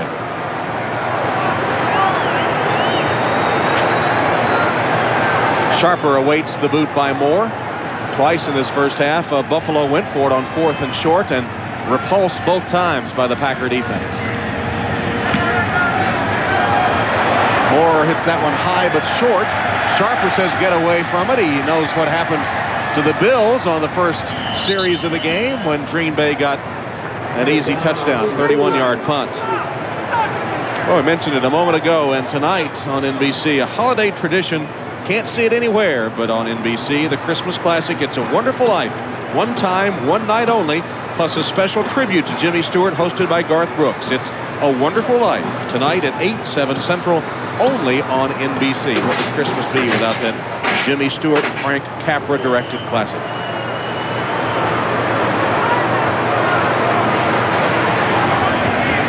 It looks like the Packers will just take a knee and end the first half. The first half that has seen the Packers not especially sharp, but Brett Favre at the top of his game, dominating the Buffalo Bills. It's 21-0 at halftime. Green Bay over Buffalo. Brett Favre all smiles. Stay tuned now for the Domino's Pizza NFL and NBC halftime report coming up after these messages from your local station. This is the Domino's Pizza NFL on NBC Halftime Report, brought to you by Domino's Pizza. Domino's, delivering 1 million smiles a day. Greg Gumbel back in New York, along with Chris Collinsworth, Sam Weiss, Joe Gibbs. The Green Bay Packers leading the Buffalo Bills by a score of 21-0. A couple of fingertip catches away from being about 35-0. Let's talk about the most significant game of this final weekend of the regular season, the New York Jets and the Detroit Lions. In the AFC, the Jets need a win to claim a wild card. With a loss, the Jets are out, and the Patriots and the Dolphins are in. In the NFC, Detroit guarantees itself a spot with a win or a loss by either Washington or Minnesota. With a preview, Dick Enberg and Phil Simms at the Silverdome. Well, Greg, the excitement is real in the Wolverine state. They know what's at stake, and tomorrow the Silverdome will have 80,000 fans, and they'll be roaring for the Lions' playoff chances and roaring for the great running back, Barry Sanders. You've all heard about the 2,000 yards, and here are the specifics. He needs 131 yards tomorrow to become the third man ever to rush for 2,000 in the season. And interestingly, his best ever game in Detroit, 237. If he hits that number, he would pass Eric Dickerson by 1 yard for the greatest rushing season ever. Well, they've already practiced, and we've had a chance to talk with them. What are your feelings? Well, a lot of feelings. You know, so excited to be a part of this, Dick. But I think Bobby Ross this morning, he said something that really caught my attention. He says, you got to realize every single team that we play against, their main focus is to stop Barry Sanders. That defense, that's all they think about, not the passing game. How are we going to stop Barry Sanders? This week, I had a chance to go to the New York Jets football practice, and you look out on the field, and what are they doing? They're running drills to try to stop Barry Sanders. Linebackers forming a line with a running back in the middle of them. He's going back and forth, and they're shuffling across the field because they want to make sure they stay in position, don't overcommit, to create that gap where Barry Sanders can get a big play. And the defensive backs doing the same thing. They're so important. They're tackling, making sure they do a good job of it so he doesn't, get one of those 80-yarders. Well, Sanders is reluctant to talk about himself. He didn't want to talk about the big numbers. What does motivate him? Well, he's so humble, it's really hard to believe somebody could be this good. But I think what drives Barry Sanders, he loves to come out and compete, to see how many yards he can get, help his team win, but also this week, going for 2,000. I think a lot of his drive is going, he wants to do it for the offensive linemen. They're taking such great pride in the fact that they're going to have a runner behind them that has a chance to gain 2,000 yards. Well, we've mentioned the excitement throughout the Detroit area, the entire state of Michigan. It's infectious. You want to talk about excitement? Think about this for excitement for tomorrow. Are you ready for this? The Jets need a win to get in the playoffs. Detroit may need a win to get in the playoffs. Barry Sanders will get 2,000 yards. If Jim Jim Kelly, thank you very much, Dick. If Jim Kelly can come back and play, there's no reason why I can't come back and play. What do you think? You're in the spirit. 40 years ago, the Lions won their last championship, the Honolulu Blue and Silver. And back to you, Greg. Paul McGuire looks like the world's largest Pez dispenser in that. That's good. The New York Jets, as if Barry Sanders isn't awesome enough. Barry Sanders is a large part, but just a part of a very potent Detroit offense. Yeah, he really is. And when you start looking at the matchup of this game tomorrow, it absolutely has to come down to these two cornerbacks, Aaron Glenn and Otis Smith, going up against Herman Moore and Johnny Morton. The Jets catch a little break in that Herman Moore is really banged up, but they have to bring 8 guys up on the line of scrimmage, play man-to-man coverage in that secondary, and take their chances with the Lions throwing the football. Think about this. You got 3 of the brightest minds, Parcells, Belichick, and Al Groh over there on defense. You're going to see a master game plan here. I don't think they're going to run a risk, though, Chris. I think they'll get 8 guys up there, but I think it's with zone. They know they're outmatched out there height and size-wise. I think you're going to see them crowd the line of scrimmage, but they'll be playing zone when they do it. Yeah, they've got to... First, Bill Parcells will have to decide who his number 2 quarterback is going to be, whether it's Ray Lucas or whether it's Glenn Foley. I think it's going to be Glenn Foley. This is a you lose, you're out kind of a situation. And get the ball somebody on the other end. Either Wayne Corbett, who hadn't caught a pass in 2 games, or Keyshawn Johnson has to make a couple of big plays. Last week it was man-to-man coverage. Just so we can finish our fight throughout the rest of the day. We'll see tomorrow. Our busy day begins at noon Eastern Time with the NFL at NBC. We will hear from several NFL greats on what makes Barry Sanders so good. We'll bring you a side of Troy Aikman that few have seen, an interactive children's charity in conjunction with Steven Spielberg and General Norman Schwarzkopf, and Sam Weich's visit with Vikings quarterback Randall Cunningham. Minnesota hosts Indianapolis in our featured early game, while most of you will see the Jets and the Lions in the doubleheader game. Now, following our football post-game show today at 4 o'clock Eastern Time, we have a very special presentation, the Ironman Triathlon. It is must-see drama. Here's a quick preview. The Ironman Triathlon, the ultimate test of human endurance. A 2.4-mile ocean swim, a 112-mile bike trek, a full 26-mile, 385-yard marathon to the finish. But beyond those racing to be first, the stories of those seeking victories within themselves is what makes the Ironman so special. Julie Moss, 15 years ago, her tortured crawl to the finish brought international fame, but only second place. Now, after almost a decade away from competition, she returns to try again. Bob Jordan, an FBI agent from San Diego. He tried for 9 years to qualify for the Ironman field to no avail. Unknown to him, his 5-year-old daughter, Emily, stricken with leukemia, wrote to the organizers to invite him to compete. Sadly, just days after his acceptance, Emily died of her affliction. Now, Bob runs in Emily's memory in the biggest challenge of his life. The dramatic conclusion of their stories and those of 1,500 others coming up following football. The Ironman. Joe Gibbs, can you even imagine? I've always been around the ball and stick sports and all that, and so when I see this, how do you take a human body and put them through this? I am fascinated by it. I love to watch, and it amazes me. Well, what an incredible way, though, to honor the memory of your child and to run in one of these and to have her and her memory throughout the... Bob Jordan, how in the world? There's no way you could stop this guy in this competition. Yeah, just remember, 4 o'clock Eastern Time coming up right after football. We'll be back to talk about the first half of the Packers and the Bills right after these messages from your local station. Well, this season marks the 25th anniversary of NFL Charities. NFL Charities was established so that NFL clubs could collectively make grants to national nonprofit organizations in the areas of education, youth football development, and physical fitness and sports-related medical research. This year, NFL Charities will award grants totaling more than $5.5 million to more than 150 nonprofit agencies. At halftime, the Packers lead Marv Levy's Bills by a score of 21-0. You think we've seen the last of Brett Favre for the day? Brett Favre could be doing a shampoo commercial in the locker room right now. He's lathering. He's out of there. He's done. And the other coaches are in there trying to pry Mike Holmgren's fingers apart where they've been crossed in that whole first half. I'll be shocked if Steve Bono's not the starter and plays the rest of the second half. Well, you guys are joking, but I got to tell you, that was a serious moment, I think, for when Brett Favre got hit on his very first pass. And I think it was a test for Mike Holmgren. He stood the test. He said, hey, we're playing this game for real. And I got to tell you, if it had been me on the sidelines, I might have been second-guessing myself, but he stood tall and said we're going to leave him in there. What it does look like is it looks like these Green Bay Packers are pretty much honing their game for the postseason. And they've really solidified things on the defensive side, and I thought the key was after that Indianapolis fiasco where they gave up 41 points in that game. Since then, their pass defense has been incredible. This kid, Tyrone Williams, really making some plays. 21 straight quarters now without allowing a touchdown pass. And, Sam, I know there are a lot of games between now and then, but is there any question the Packers are pointing to a finale in the NFC against the 49ers? I think they're the best football team in football right now. They've been on the road 3 times, beat 3 good teams, come back home and look today. Joe, you want to change your vote on the MVP of the league Joe. right now? Check with me tomorrow at halftime of that Jet-Detroit game. You might be changing yours on that side with Barry Sanders. I would say this, for the Bills, this is a real test in the second half. We used to really study the film in this situation when it's kind of pretty much a real adverse situation, lost cause.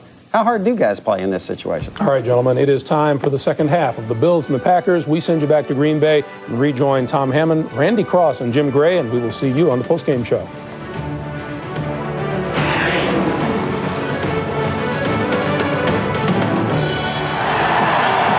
All right, Greg, thank you very much. 21-0 as we get ready to start the third quarter. Tom Hammond and Randy Cross indeed back with you, and I'm sure that Marv Levy saying yesterday to us, everything about this team will be examined in the offseason. This second half could play an important role in deciding who stays on this Buffalo team and who doesn't. Well, absolutely. We've seen an adequate performance, a great performance, I thought, by Brett Favre, adequate from the Packers.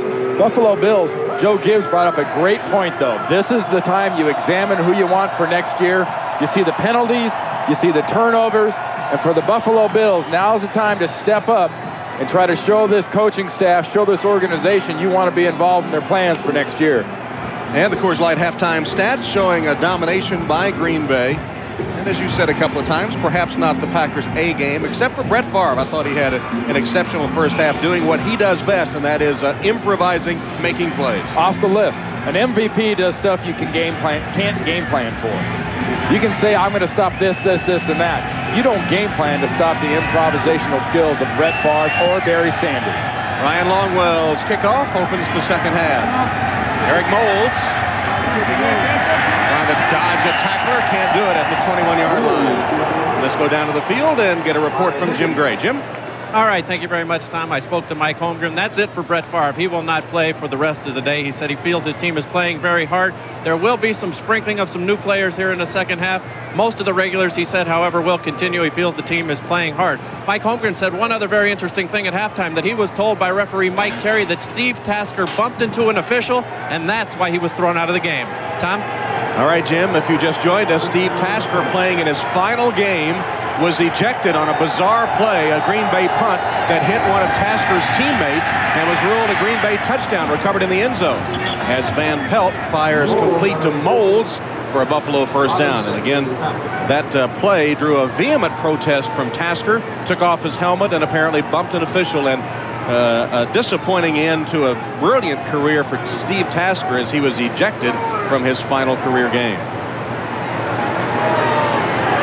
Well, that's the low light so far, really, for the Bills. But I think really one of the real highlights is they've seen a quarterback in Alex Van Pelt for this football team run this offense pretty well. A lot of penalties, but a lot of good passes out of this quarterback out of Pittsburgh. Herman Thomas. Van Pelt has made some nice throws, though he had a poor decision and a poor throw on one interception.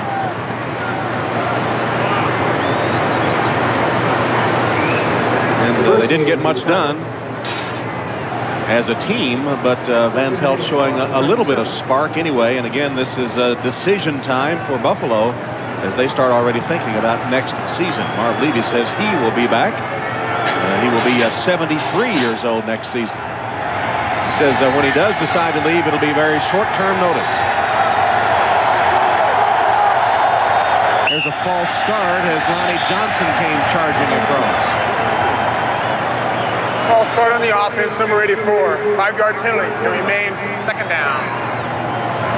Buffalo playing without Andre Reed today, their top receiver who is injured. And the Packers without Don Beatty. Sorry, Tom. I talked about how Marv Levy's offensive line always used to be the strength of this team. You know, look at this group. You've got a good, solid offensive line. Guys like Hull and Ballard. John Fina was young then. John Fina's the only guy from the old group. Reuben Brown's going to the Pro Bowl. He's played pretty solid. But this group has been the key to the Eagles early. They played well lately. But early, it was what threw this offense completely off. Van Pelt to Riemersma, twisted out of bounds, close to a first down. And another nice throw from Van Pelt. And that offensive line for Buffalo is still facing a pretty formidable group. I think if, I point at one guy on the Buffalo defense this year that's really stood out. Gilbert Brown's been hurt with ankles and knees and whatnot. Reggie White's been slowed by a back and a few other injuries. But Santana Dotson for the Green Bay defense has been the guy that you got to say gets all the attention right now when you're looking for somebody that has made a huge difference. Riemersma again from Van Pelt. Leroy Butler tackles him after a gain of about 7 yards. Riemersma, the former Michigan Wolverine. I mentioned Reggie White a little while ago. Let's check and see how he's doing on that side, working against Jerry Ostrowski. The man who's played about every possible position. And how many times in the Super Bowl last year did you see him give him that big grunt and lift to Max Lane, who was playing that right tackle for New England? Thurman Thomas hit immediately, got the handoff, and then Bob Kaburski just stopped him in his tracks. Kaburski, a mere twig of a man at 295 pounds. Well, compared to Gilbert Brown. Well, yeah, he's playing for the coffee table. Gilbert Brown is not in there right now. Gilbert Brown, another one of those guys that, goes in there at Ted Washington type weight of how much do you weigh? Happy holidays. Watch Kaburski right there working against Dusty Ziegler, the center. Does a nice job of hit and shed. And this defense across the board is not gigantic without Gilbert Brown, but they are physical. Thurman took a tough hit. It's 3rd and 3. Antoine Smith has replaced Thurman Thomas. Bad throw, nearly intercepted, intended for Antoine Smith. Ryan Williams had a chance to intercept that one as Van Pelt every now and then throws in a clinker. That was one. I mentioned a little while ago about a guy, Santana Dotson, signed as a free agent from Tampa Bay. Watch Santana Dotson at the lower defensive tackle position going against Corbin Lucina, the right guard. Look at the push he gets. He's the one that disrupts this play. When you put an offensive guard back into the quarterback's lap, that ball will not be accurate. Chris Moore to punt on 4th down with Sharper and Pryor. Twin deep men. Fair catch called for by Sharper. Takes it at about the 12-yard line. 36-yard punt. Bills give it up on their first possession of the second half, trailing by 21. The NFL on NBC is brought to you by Dr. Pepper and your local Dr. Pepper bottler. Dr. Pepper, this is the taste. By the new Dodge, it's about change. By Visa, the official card of the NFL. It's everywhere you want to be. And by new Speed Stick Ultimate, antibacterial odor protection. Kills odor, protects guys. Cooking up something special with Steve Mono at quarterback now. What's called Cholesterol is Us. Here's Dorsey Levens. Levens still chasing the Jim Taylor all-time Green Bay single-season rushing record. That run draws a flag as Sam Rogers made the play for the defense.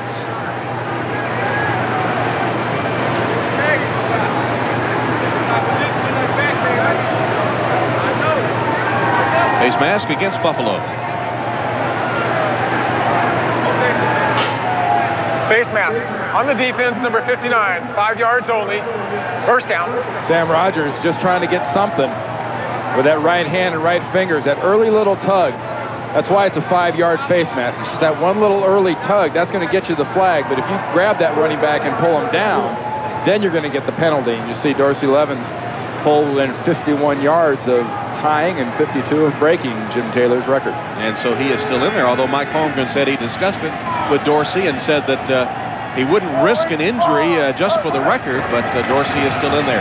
Here's Bono's first pass of the season. Not a good one. It looked like they were trying to set up a middle screen, maybe to William Henderson, and it went awry. Rice Pop made the play for Buffalo, too. As Brett Favre is through for the day, he's going to head home to Kiel, Mississippi for some golf and some hunting over the Christmas holiday. They'll have a couple of days off, be back Friday. They'll take the Favre family jet. Between the endorsements this guy does and his contract, I'm guessing he's not flying a prop job. Well, he had a jet performance first half. Some improbable plays, 2 touchdown passes in the first half of play. Levens will lose a yard on that handoff as his pursuit of Taylor continues. So Bono a minute ago, the first pass of the season by someone other than Brett Favre. Bono played in one game, but that was his first pass. There are his career numbers: 2 years in Minnesota, 2 in Pittsburgh, 5 in San Francisco, and 3 in Kansas City. In fact, 2 years with the Chiefs as the starter. Went to the Pro Bowl in '95 as he led the Chiefs to the best regular season record. Well-versed in the West Coast offense. Had some painful times, though, as he was under intense criticism in Kansas City last season. So the most difficult time of his career, even in his days as a backup. Here's Henderson. Henderson on the little short pass from Bono has a Green Bay first down. Finally tracked down by Henry Jones after a gain of 14. And this offense here, you know, when he's in the game, Steve Bono, this is what you refer to as the West Coast offense. Because there is just that little bit of flicking and a little bit of flapping and just a little bit of everything in this offense. You're missing the improvisational bullet and cannon arm of a Brett Favre. What you're going to see making up for it is accuracy and savvy and knowledge in the offense that Steve Bono brings.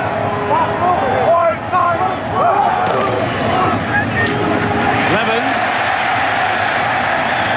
He had about 8 on to his total. Henry Jones stops him. Now less than 50 needed to set the Green Bay record. The mark, as you saw, set by Jim Taylor in 1962. And part of this, too, I think, of Mike Holmgren's thinking with Dorsey Levens and pounding this ball is, if you'll think back to last year, when Green Bay made that run late in the season and through the playoffs, what was the difference? Brett Favre played well, but the difference was the running game, the ability to pound people, eat up the clock, and set up the play-action pass because of the great runs. Here's Levens again, tries to put a move on, but he can't shake Henry Jones. And Bill Henson was coming up too, so that'll cost him a few yards. You know, interesting story with Dorsey Levens. He grew up in Syracuse, but he passed on going to play for the Orangemen to leave home. Wanted to get out on his own and sort of prove himself, so he headed to South Bend. Spent 2 years at Notre Dame. He says it was a miserable experience. He said, that's for some people, it was not for me. So he went shopping around for a college, and after 2 years at Notre Dame, transferred to Georgia Tech, where he found a home, was an all-ACC player there. And at Georgia Tech is where he really blossomed. A former New York High School Player of the Year, Nottingham High School in Syracuse. Bono threw it in traffic and completed it. Flags are flying as Chimura made the catch. Irvin was wrapped all over him. Yeah, that flag came from the deep middle. Like I said, the official back there is going to call holding on a tight end or holding on a defensive guy holding a tight end. Or a tight end for pushing off. A little offensive interference. Pass interference on the offense. Number 89, 10 yards, remains third down. Just a little bit of a left arm push, but when you're a 35, 40-pound tight end and you push a 185-pound defensive back, they tend to move a little bit. I don't know. That wasn't much of a push. Yeah, Chimura just gave him that left arm, and that's all that official sees from that deep middle, that left arm pushing away, the separation happened, and to him, that looks like a push-off. It's not quite a, Michael Irvin, right. Jerry Rice class push-off. Michael Irvin wouldn't even claim that one. 3rd and 14. Bruce Smith bearing down on Bono, and the catch juggled by Chimura. Got it. It'll be ruled a reception. Ken Irvin defending the big tight end over on the sideline. Another thing about Dorsey Levens, I love when we talked to him yesterday. He said, hey, is your family going to be there tomorrow? He says, no, mid-October, November, they stopped coming over here. It's too cold. I said, all right, fine. Then suddenly it occurred to me, I said, you grew up in Syracuse. How can people in Syracuse complain that Green Bay might be too cold? Lake effects, snow, everything else. His parents, Herb and Pat, only come in the warm weather months, if at all possible. Hendricks punt to Burris. Burris still on his feet. Nice return. Finally caught from behind by Travis Jervey. It was a 31-yard return. 7:10 left in the third. Buffalo takes over at its own 46-yard line. Alex Van Pelt But a completion to Quinn Early. And Early will have a Buffalo first down, stopped by Bernardo Harris. His third catch went for 15 yards. There's Ross Verba, the rookie offensive tackle out of Iowa. We told you at the beginning of the game, the matchup with he and Bruce Smith. What are we getting out of this young guy? I think so far you're seeing short sets. You're seeing the Packers game plan around Bruce Smith being a factor. And you're seeing this young guy do a pretty doggone good job. And this is the guy that grew up tough, though, Tom. Bruce Smith, no tackles in the first half. Van Pelt, a short completion to Holmes.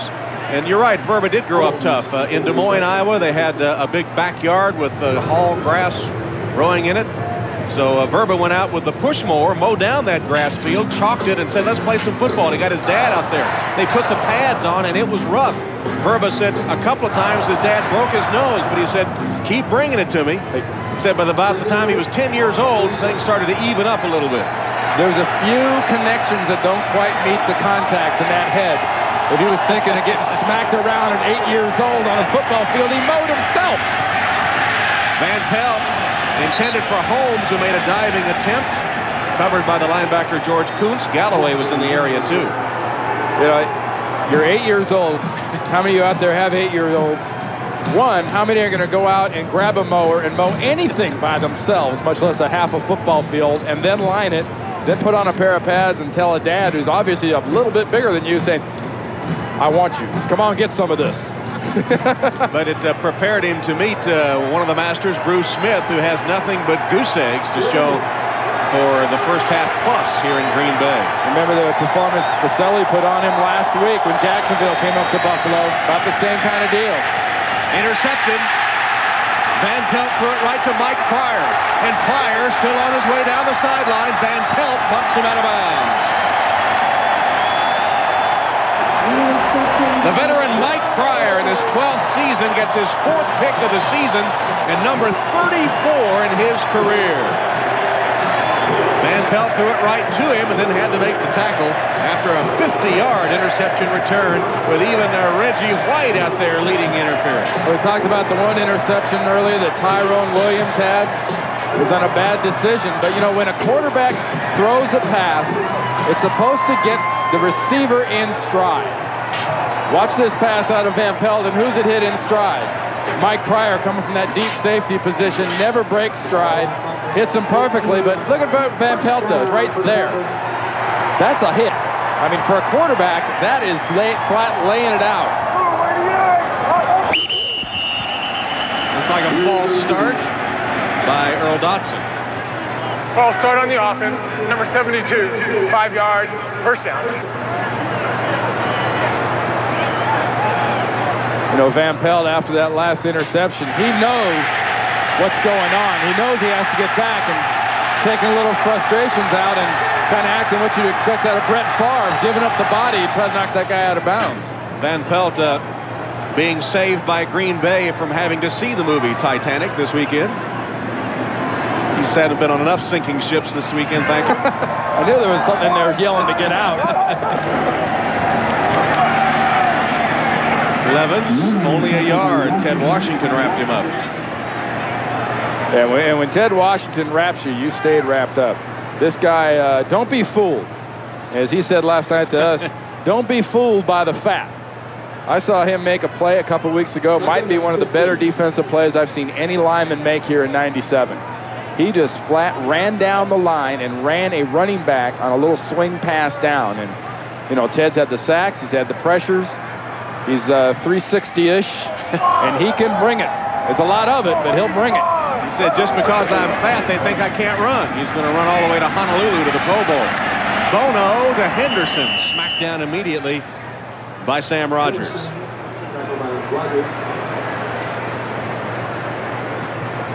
Well, as the regular season wraps up, the postseason kicks off today on SuperBowl.com as NBC teams up with the NFL and IBM to produce the game's official website.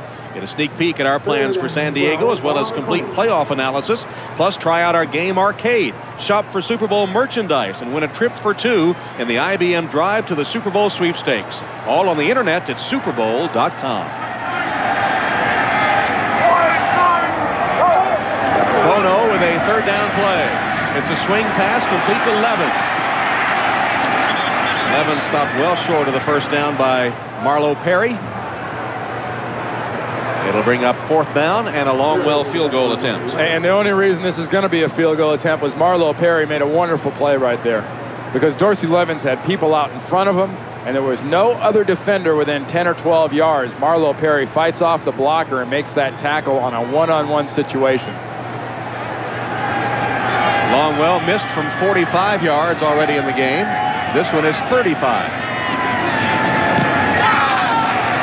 And this one is good.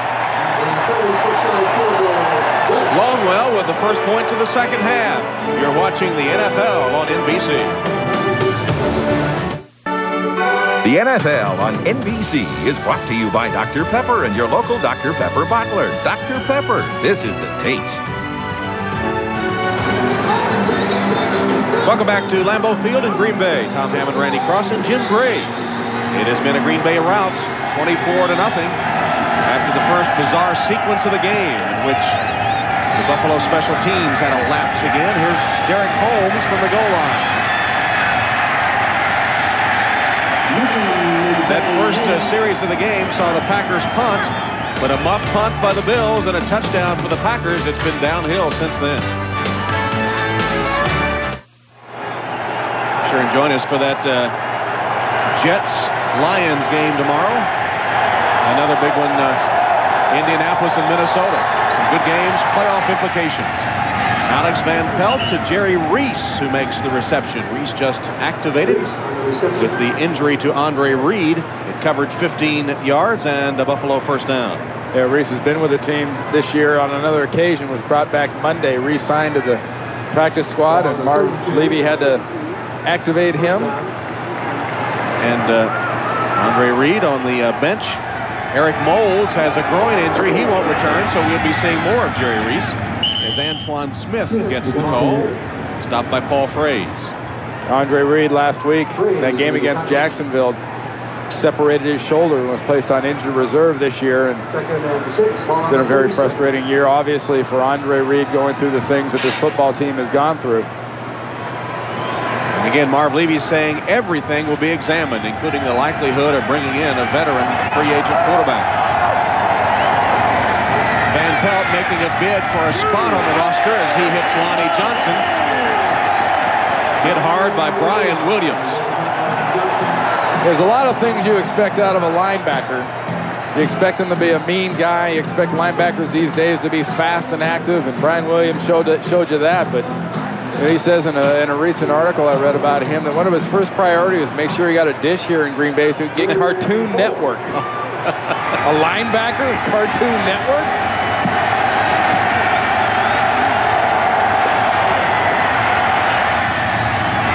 Van Pelt's pass intended for Reese, too high and incomplete.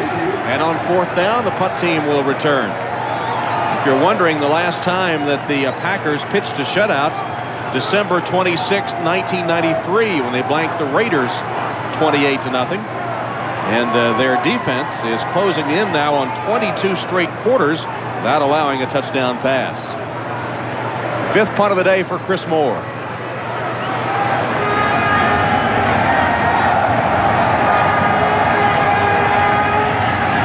Blocked.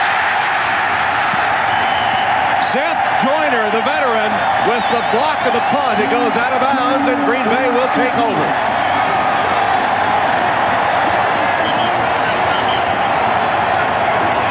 Chris Moore blocked for the first time this season. The wily Seth Joyner does the job. 1:45 left, third quarter, 24-0. Packers over the Bills. Chris Moore, Buffalo punters, just had a punt block for the first time in his career. First time in his career Moore has had one blocked as the Bills special teams continue to put up terrible play. Dorsey Levens, there's a flag down, and Levens is out of bounds. Set out by Marlo Perry. And that'll be a hold against the Green Bay Packers.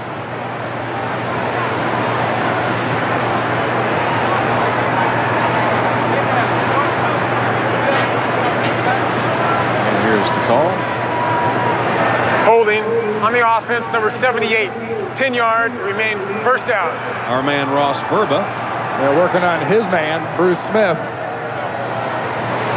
The last time the Bills had a blocked punt, by the way, was way back in 1989. So a rare occurrence, but the special teams have just been terrible, which is really odd because Marv Levy puts such a premium on good special teams play. He was a special teams coach earlier in his career, and all season long it has been a sore spot for the Buffalo Bills. Levens, maybe a yard. Bryce Popp hit him. And Bryce Popp, if we talked about Verba, the Iowan, Bryce Popp is another one from Iowa. We mentioned earlier Scranton, Iowa, population 575, graduated from high school with 19 in his class. Scranton Consolidated High School. And they had 12 men on the football team. Bryce played quarterback, punter, whatever they needed.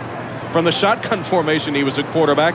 And if they got ahead of another team, he usually changed his jersey number 45 to 55 to play guard so they could run behind him. Well, they're 19 in his graduating class is consolidated. What if they weren't consolidated? Bono is sacked. Buffalo's first sack. Ball's live. Ball's free, and Buffalo has it. Picked up by Marcellus Wiley, rambling toward the end zone and down at the 5-yard line by Aaron Taylor.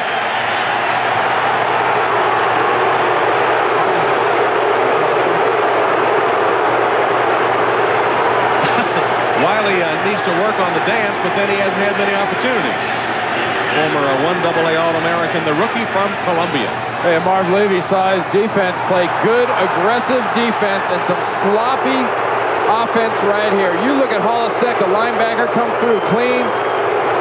Bad ball maintenance by Bono. The ball just pops right out of there as it's stripped by Holisek. Speaking of bad ball maintenance, now here's something great. You know you got linemen involved. When you got a guard, Aaron Taylor has got the angle.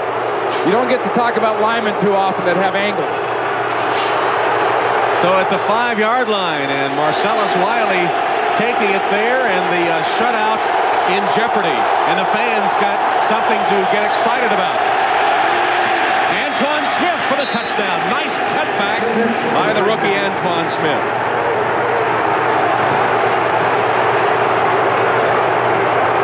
6-yard TD run by Smith. Heaves the ball into the stands as Bono's fumble leads to the first Buffalo score. Remember earlier I talked about hit and stick being such a great thing by the Green Bay Packers? Well, hit and stick is the reason this is a successful play. You got a center and Dusty Ziegler getting all the way downfield near the end zone, getting that block. The final one to get Antoine Smith in there, but that was a lot about sticking on blocks and a patient run by Antoine Smith as the Bills go for 2.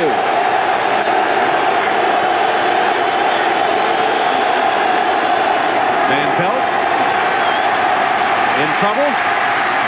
Throws it complete to Remersma for the 2-point conversion. So the Buffalo Bills, thanks to the turnover, finally dent the end zone. It's 24-8 Green Bay. Steve Bono getting the playing time as Brett Favre called it quits after the first half, and Mike Holmgren wanting to send a statement to the opponents in the playoffs, the first of whom will be coming here to Lambeau Field. And is he making that statement or not? I don't think. Brett Favre played at his level. But this has been a sloppy performance with penalties and turnovers. Each team's made 3 turnovers. Green Bay's just had their 3rd. Marcellus Wiley brings it back down near the goal line. They punch it in. They get 8 points. And you notice not much of a smile on Holmgren's face. Not wearing the headsets anymore, but that's so he can roam around and talk to some people.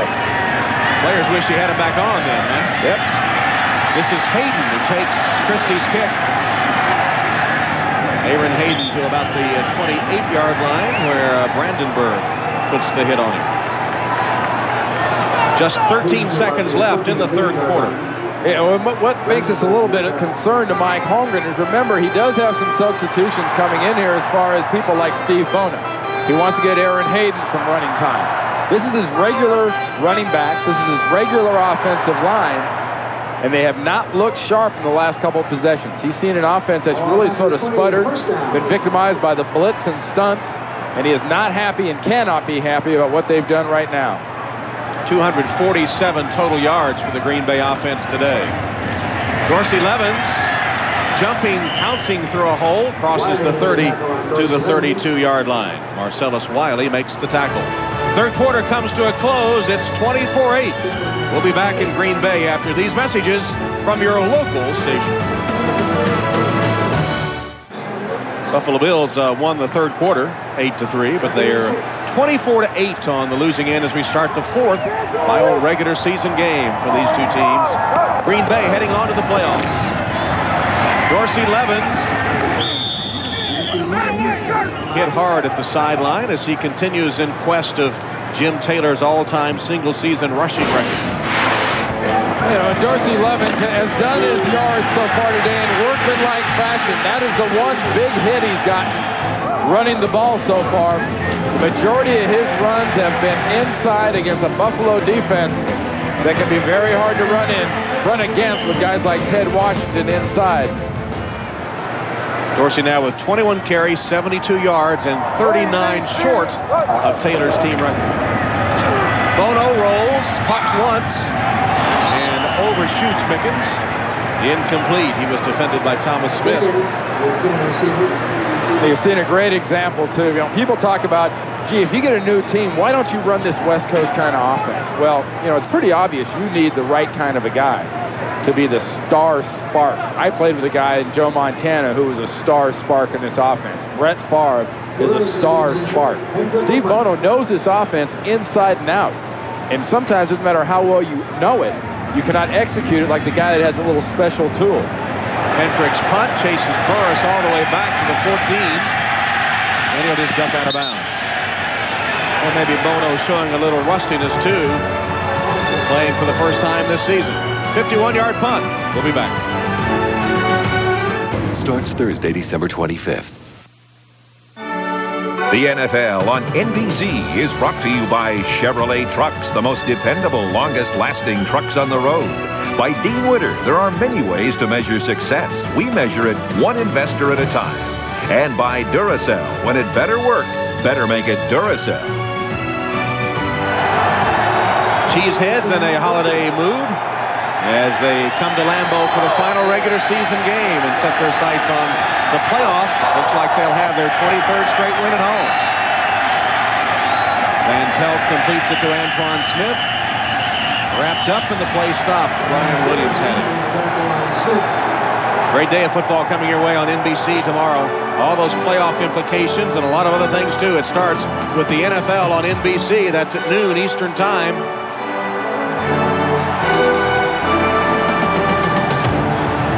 Then in game one, most of you see the Colts take on the Vikings. Vikings need a win to get to the playoffs, and then most of you will see Bill Parcells and the Jets against Barry Sanders and the Lions in game two. Again, with playoff implications abounding.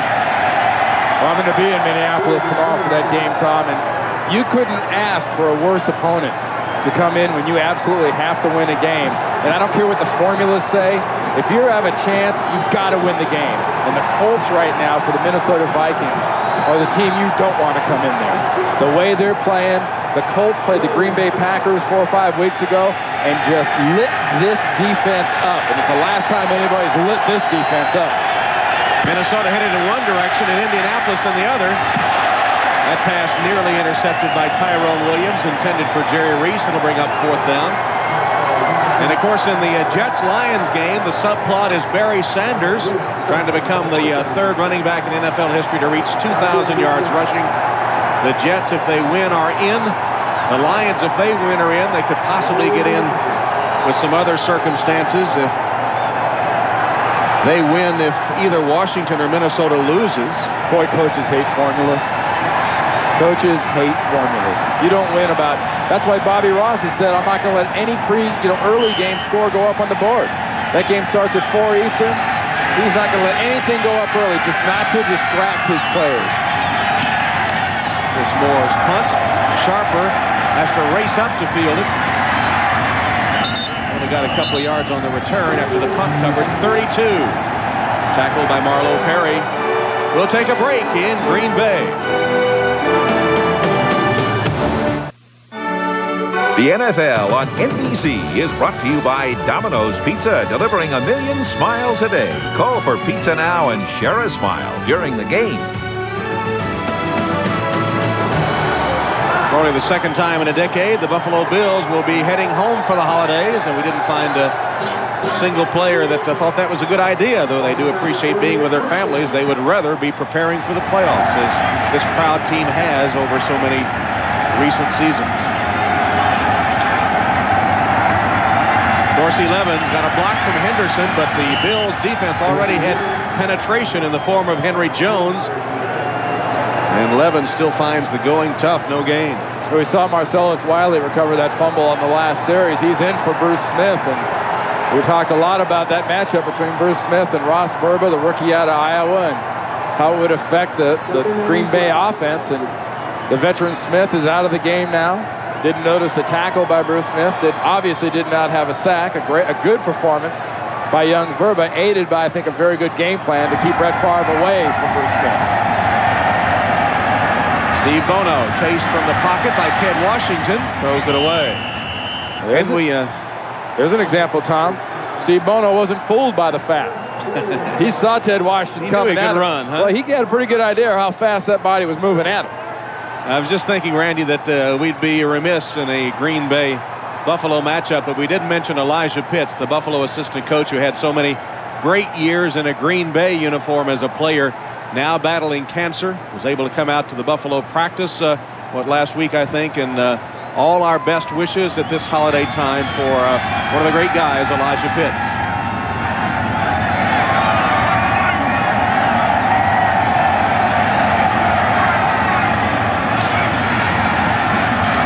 Bono, sideline over the head of Mark Chmura. That's another example, Tom, of having to have that playing time to be able to throw that touch pass. And you talked about him being a little bit rusty. There's so many instances in this type of an offense. You're dropping the ball in behind linebackers in front of defensive backs. And practice speed and game speed, no matter how hard coaches tend to kick players in the rear end, is never the same. You got to do it when it's live on the field in the game, or it shows. High snap. Hentrick pulls it down and boots it away. Jeff Burris will watch it sail into the end zone for the touchback. 54-yard punt, but only 34 on the net. You're watching the NFL on NBC. Welcome back to Lambeau Field. I'm Jim Graham, now joined by Ron Wolf, the general manager of the Packers. Ron, as you embark now on the playoffs, and you've seen your team the entire season, how much more difficult do you think it is to repeat as opposed to capturing the first round? Well, I think it's going to be it's very difficult, evidenced by what we've seen so far this year. People are playing us a lot differently. They seem a lot more intent upon making a point, playing the world's champions. So I can understand now what some of these other teams have gone through. 6 different starters plus Desmond Howard. How difficult is it to mold a team having lost that many players just over the course of 1 year and then defend your championship? Well, Jim, we have such an excellent coaching staff to begin with, plus ideal veteran leadership. And that hasn't been that big of a problem for us, really and truly. Now, we've missed the outstanding stellar play of some of those individuals, but as a unit, we're not doing too badly. If this score holds up, you'll finish 13-3, just like last year. How do you compare these two teams? Well, I think this is a team right now, the team this year, that's the only one I'm concerned about, is on an upward move. And I would say that we're probably a little bit more explosive last year than we are this year. Have a little bit better depth this year than we did last year. Final question. Was this Brett Favre's best year, and do you feel he should win the MVP again? I think certainly he's the most valuable player in the league, and I think he demonstrates that every Sunday he plays. Ron, good luck in the playoffs. We'll look forward to seeing you. Thank you very much. Hey, Bill Parcells, let's go over there, okay? A little plug. I'm sure that the Bobby Ross fans will have their say, too. Randy and Tom? All right, Jim, and to paraphrase Rudyard Kipling, the strength of the pack is in the wolf. In Green Bay's case, Ron Wolf has done an excellent job compiling a championship team. As you look at the numbers and repeating what both Brett Favre and Mike Holmgren told us, they thought this team was even with last year's Super Bowl champion team, except perhaps in the return game. I think defensively, they're faster with these young linebackers. I think actually the running game is more explosive with Dorsey Levens at halfback than it was with Edgar Bennett. Van Pelt intended for early, streaking down the sideline. Mark Collins, a moment ago, while we were hearing from Ron Wolf, was called for the interference. And it's come up to third down now for Buffalo and Van Pelt with just over 12 minutes left in the game, and the Packers up 24-8.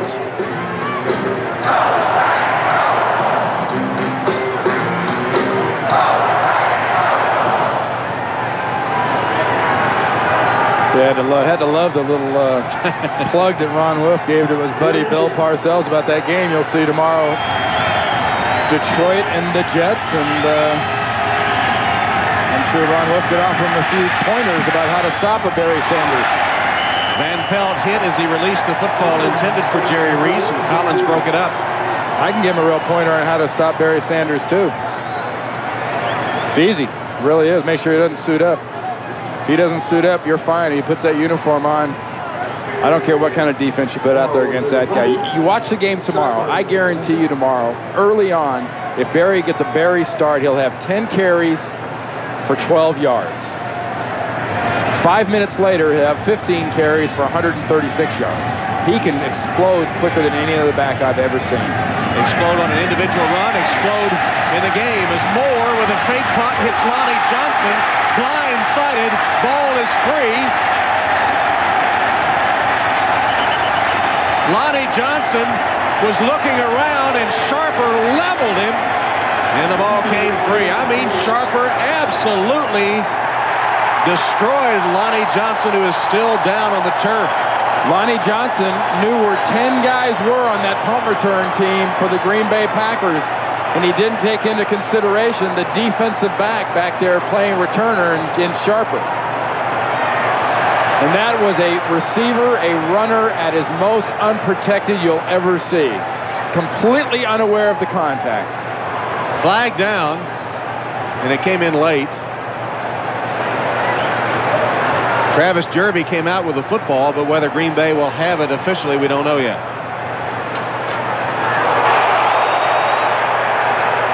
Buffalo recovered at the spot. However, the fourth down fumble rule requires that we put the ball at the spot of the fumble.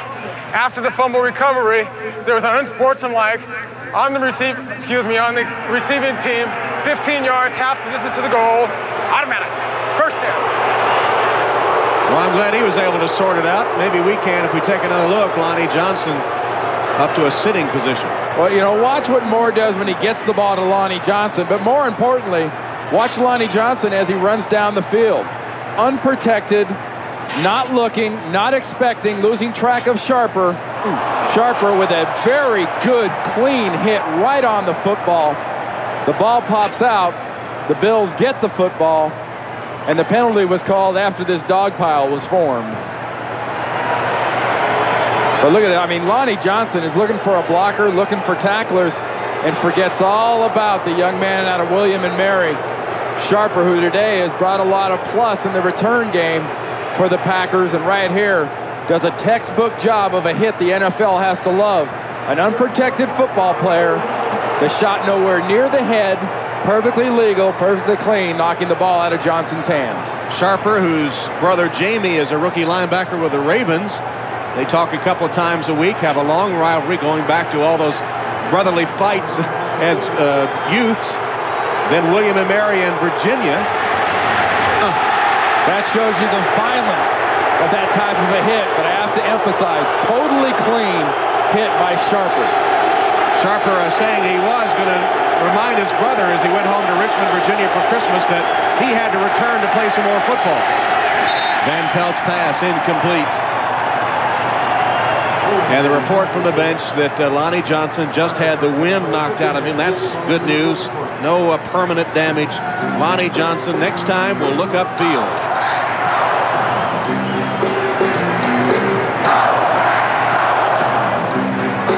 That was something else. It's very unusual to see any football player, especially a receiver type, completely lose track of a body on the field, especially one that's right dead straight downfield from him.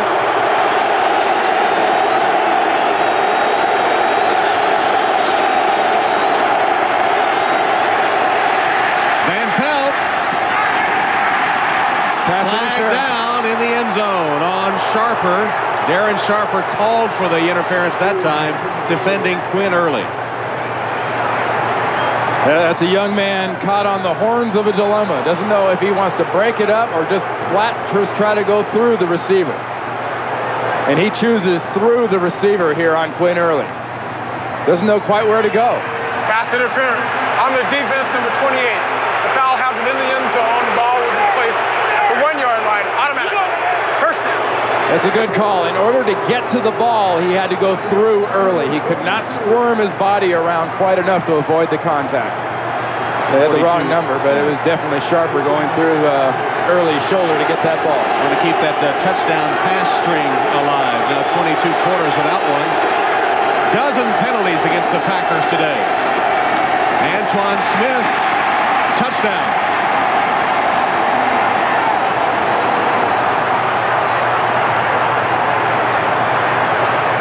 Buffalo taking advantage of the fake punt, recovering the fumble, getting the penalty, and now the score. Watch the football. Don't watch the contact. Watch where the football is in relation to that imaginary goal line. It just has to break it. Doesn't have to get into the end zone. Has to break that line, and it obviously did.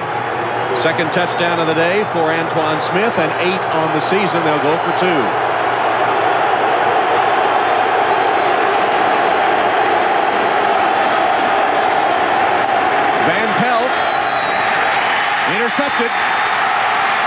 Intercepted by Brian Williams. This play is dead. This play is dead and being whistled dead by Carey. It's not college. So the score remains 24-14 Green Bay. Back in Green Bay, where suddenly it's a 10-point game with still over 11 minutes left. Schrader hit at the 22-yard line. And let's take a look at our Miller Time game summary. Favre played only the first half. Had a good game. Dorsey Levens still 40 yards short of that Green Bay rushing record. The unexpected 12 penalties and 2 turnovers by Green Bay, not sharp today, with the exception of Favre. And another unexpected, I think, would be the fact that Steve Tasker, in his final game, ejected in the first couple of minutes of the contest. Aaron Hayden now comes in at the tailback spot, replacing Dorsey Levens, who apparently will call it a day, still 40 yards short of the record. Now split backs with Hayden and Henderson. Bono fakes. Throws it complete to Henderson. You heard the crash as he has collapsed at the 25 by Jet Burris.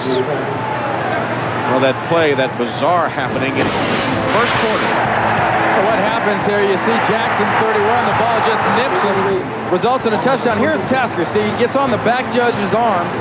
He actually touches the back judge, Tom Sifferman, and Carey, the referee. I mean, that is standard procedure. You touch the official, you're out of here. And for more, let's go to Jim Gray.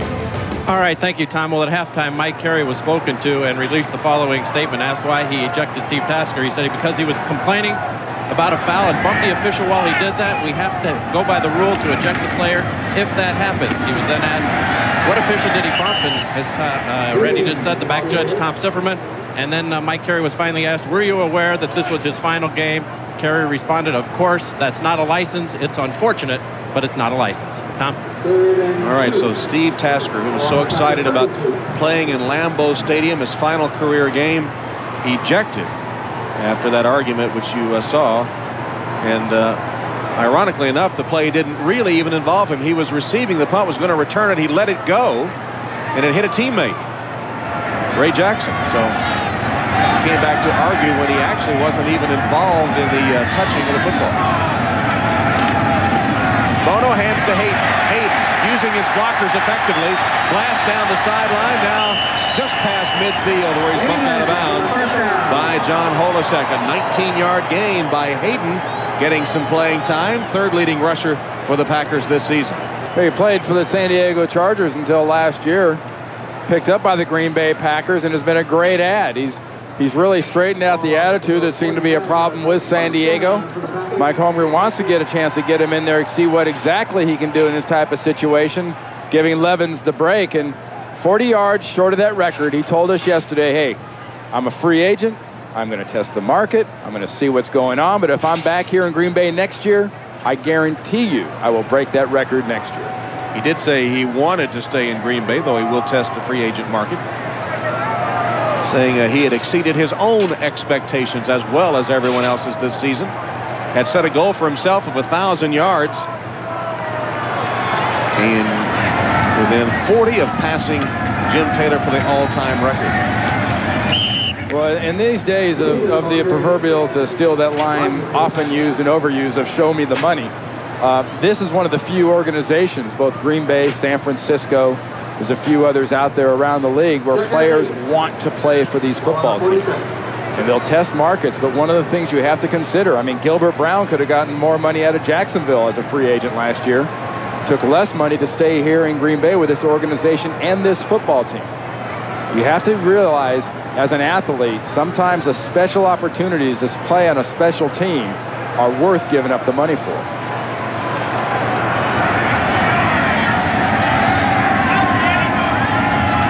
Bono using the clock effectively, taking it down to 2 seconds on the play clock before handing to Hayden. Olasek the tackle for Buffalo.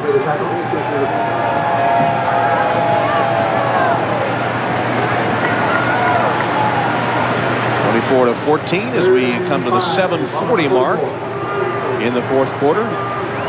Holmgren and the Packers will take a few days off to celebrate Christmas. Back to work on Friday. They'll have 4 practices total next week. A couple before Christmas, then a break, and then back on Friday before preparing in earnest for the playoffs. They won't know who they'll play until after the wild card weekend. Schrader caught it, fumbled it. The whole thing goes as an incomplete pass. Went through Schrader's hands and out, through Manny Martin's hands and out. Yeah, just when I was about to say it was a very measured, efficient drive so far by the Green Bay Packers. This has to rear its ugly head. Schrader, who had a problem earlier in the year and fumbling some kicks, never really quite gets a handle on it. And Manny Martin is probably the most shocked person in this entire field right now that even saw that ball. Hendrick will punt.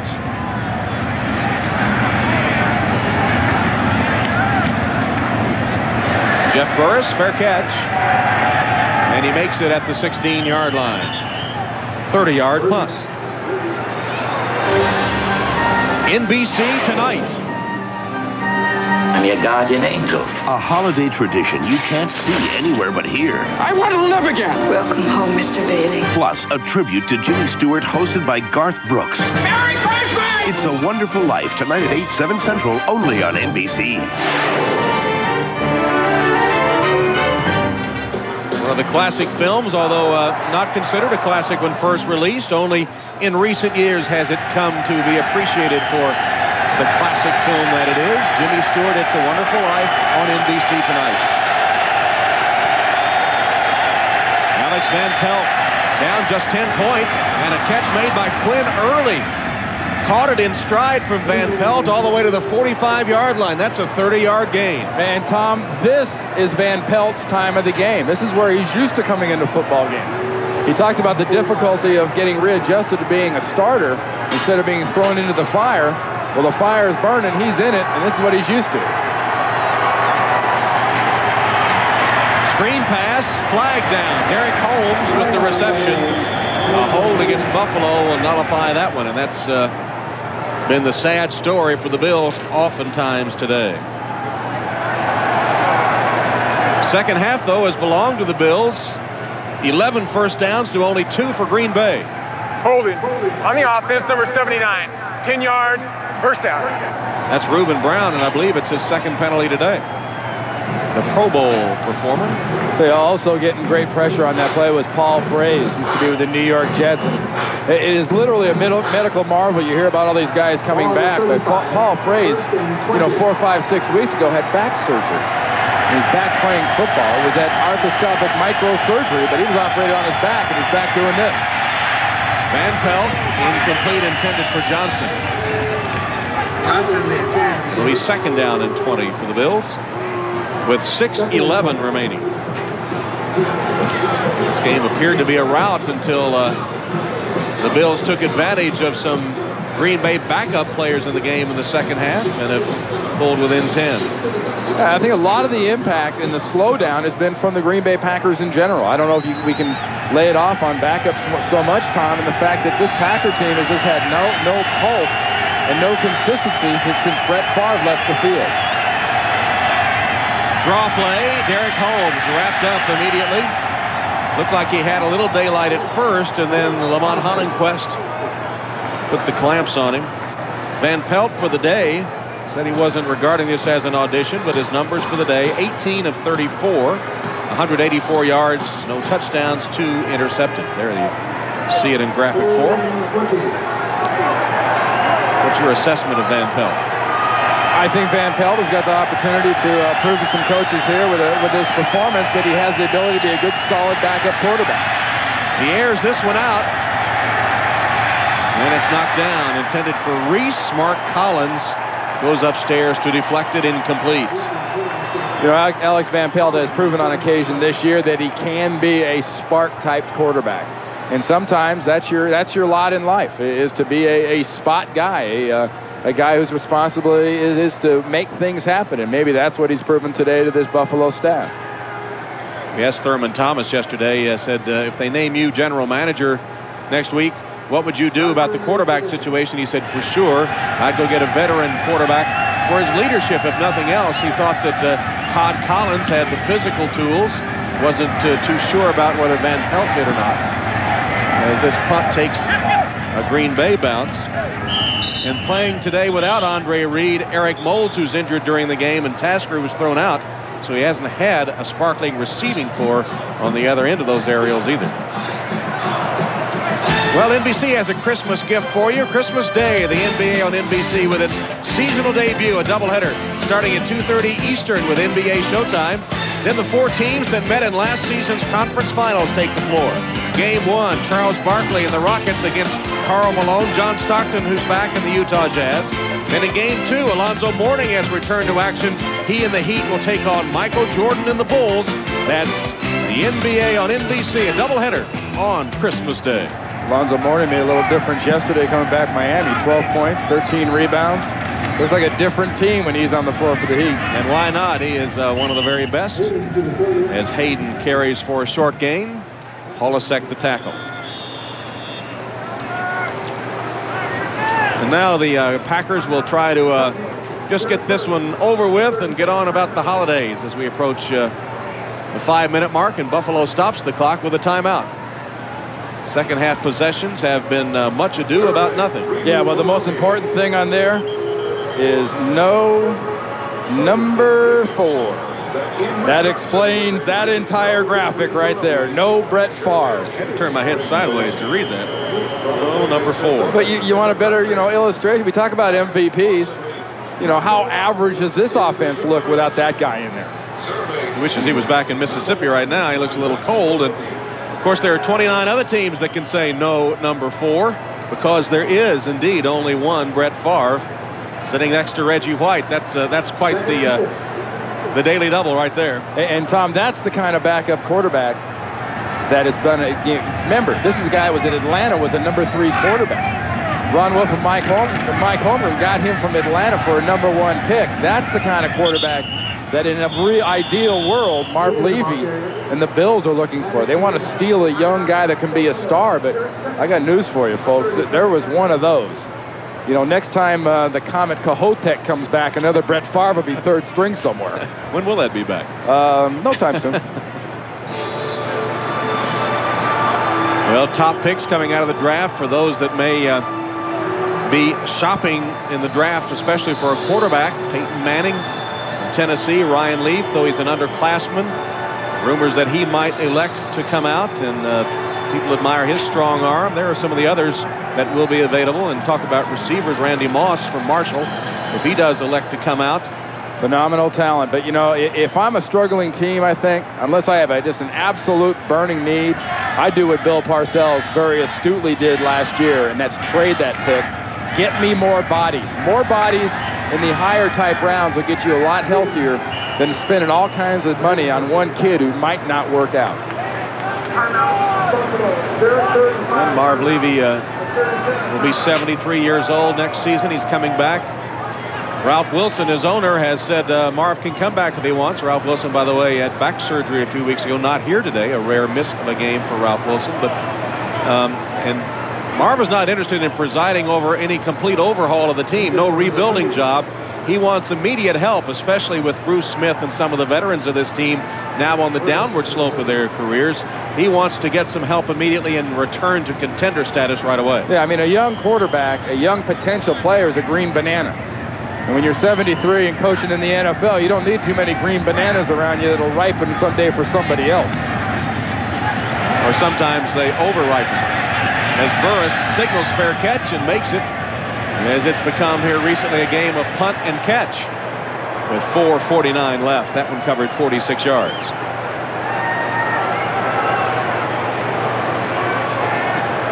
Put a little bit of perspective on what Marv Levy's done in these days of coaching being changed so quickly, trailing only Tom Kelly of the Minnesota Twins. And that's a pretty good group. Jerry Sloan is a guy from the Utah Jazz. You know, as often as coaches change in the NBA, almost like the NHL, how does a guy hang around there that long?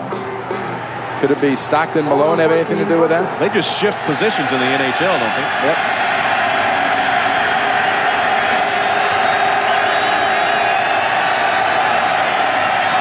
Van Pelt's gone all the way at quarterback. That one a bad one. To it right to Sharper. And Sharper takes the third interception off Van Pelt in for the touchdown. And he'll have something to brag about when he returns to Richmond over Christmas vacation with his brother Jamie. He lost all those battles because Jamie was always bigger and stronger when they fought as youths. When he went to William & Mary and Jamie went to UVA, they played a couple of times. Jamie won both those. But this time, Sharper and the Packers are going to the postseason. Jamie's going to be at home. Well, last time he did this earlier this year, he returns an interception for a touchdown then. Team got back late. Said I saw it in Sports Center late a couple times. Got up again, saw it in Sports Center early. Saw it again on the game tapes. Didn't over-enjoy it, but he'll get a chance to do a little over-enjoying with a couple weeks off there. That one. Third touchdown of the season, 2 on interception returns, 1 on a fumble return. Darren Sharper working the crowd while we were away in that commercial, trying to pump him up a little bit. He's pumped up. Had a 50-yard interception return for a touchdown against Detroit. 34-yard fumble return touchdown against Dallas. And now takes one in against the Buffalo Bills. Holmes fumbles, picks it up, and returns it to the 24. Travis Jervey, who's headed to the Pro Bowl as a special teams performer, makes the stop for Green Bay. Travis Jervey is a special teams guy that, you know, kind of we talk about Steve Tasker being thrown out of the game, but Tasker set the level that guys like Jervey are now, you know, aspiring towards. And the only difference between a Tasker and a Jervey is Jervey's just not right. I mean, no matter who you talk to, they say this guy's just a little bit different. But folks, if you've never run down on a kickoff, there are no sane, normal people running down on kickoffs.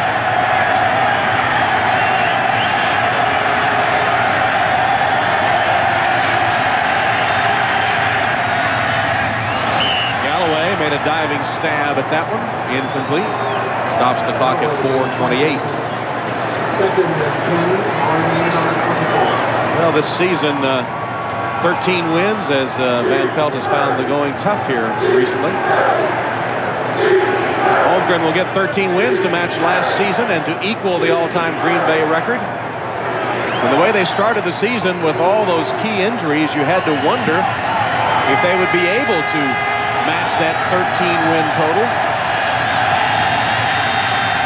And Pelt complete to a wide-open receiver. It's Quinn Early. And he's to the 48-yard line. Buffalo first down. 29-yard gain. But Green Bay has indeed shaken off those injuries and gotten to the point where they are playing well, peaking at playoff time, coming off that road string. Kind of throw out today's game, which kind of was a quirk in that with San Francisco's win over Denver meant nothing. And really, this team is right where Mike Holmgren told them they were going to be when they were going through all that with their injuries.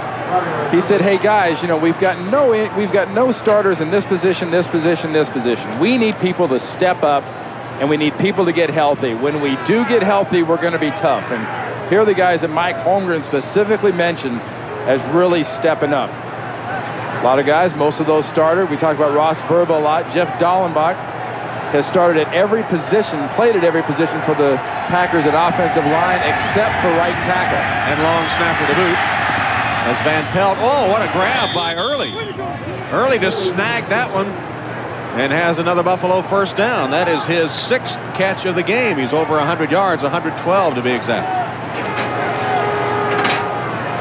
And just a nice throw to get it in the general area and then stretching the proverbial fiber, every bit of it in the body to get the hands out for that pass by Quinn Early. Quinn Early, a dependable veteran and still playing hard. Over 6,000 yards in his career now. He's had 50-plus receptions 4 straight seasons. Derek Holmes gets very little, maybe lost a yard. Darius Holland on the defense.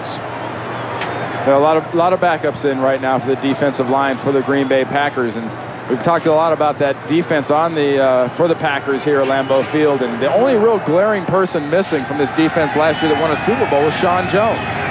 And Gabe Wilkins has come in and done a great job replacing Sean Jones, so he really has not been missed. Lonnie Johnson with a catch, his 4th of the game.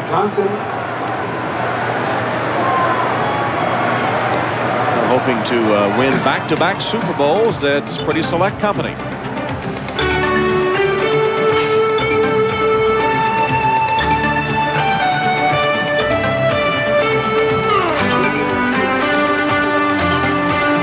Cowboys were the last to do it. Will Green Bay join that list of repeat Super Bowl winners?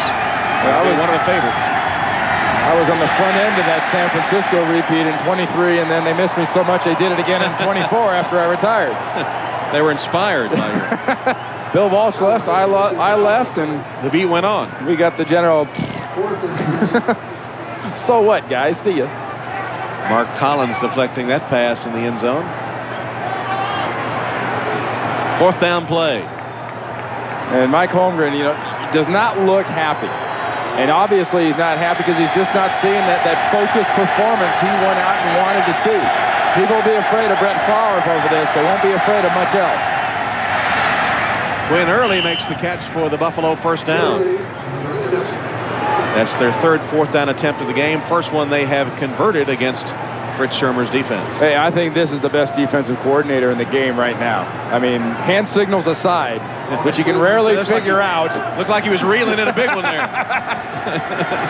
This guy is sort of the nutty professor of the NFL. He'll always find a way to stop things on an offense. Screen pass to Antoine Smith. He's out of bounds inside the 10, marking it about the 6-yard line. Shurmur not happy. Well, you saw that reeling out the line. They reeled out a little too much line for him. I mean, once they bite, you got to yank that line and bring that fish in. Well, this fish and the young man Antoine Smith out of the University of Houston catches that tip pass, and there's no reeling this guy in. See Williams trying to fight off the block right there by Jerry Reese and barely gets him out of bounds. Keith McKenzie tapped the pass, still complete. Van Pelt with a little touch as a flag goes down. And Hollingquest with a lot of touch is going to be called for pass interference.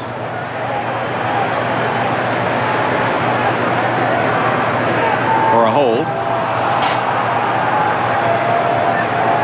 Penalty marked game on both sides.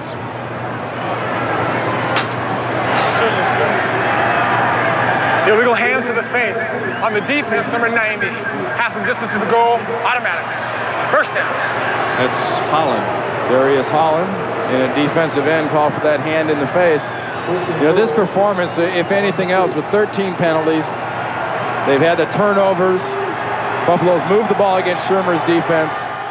Really gives Holmgren a great opportunity to say, you know, this is why we're not taking that much time off. We have got to get sharper and get ready for the playoffs coming up here in a couple weeks. Antoine Smith already has scored 2 touchdowns, stopped just short of the goal line by Mike Pryor.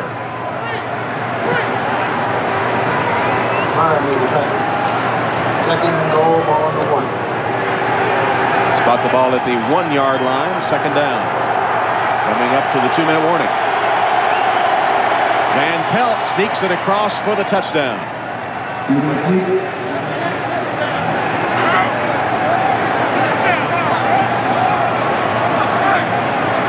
Somebody put their arms up. There you go. Thank you.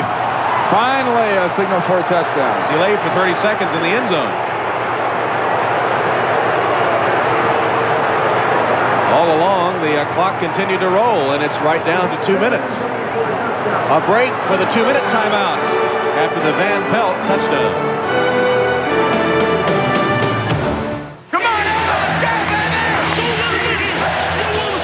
KFC presents Goal to Go. With under 2 minutes to play in last season's Week 7 contest, Buffalo faced 4th down from the Miami 10-yard line, down by 7. Jim Kelly looked for Andre.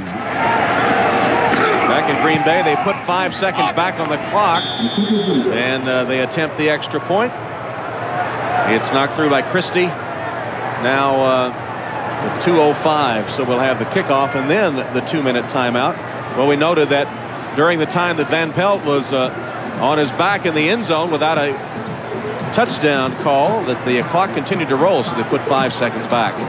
And while they get ready for the kickoff, we'll take a break. We'll be right back.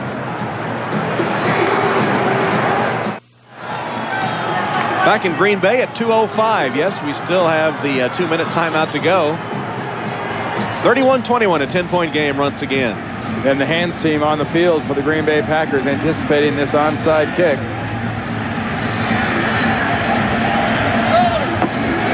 Christie has it teed up for the onside attempt. The ball's teed up like that. So the ball takes that 1-2 big bounce up in the air. Has to go 10 yards, and it does not.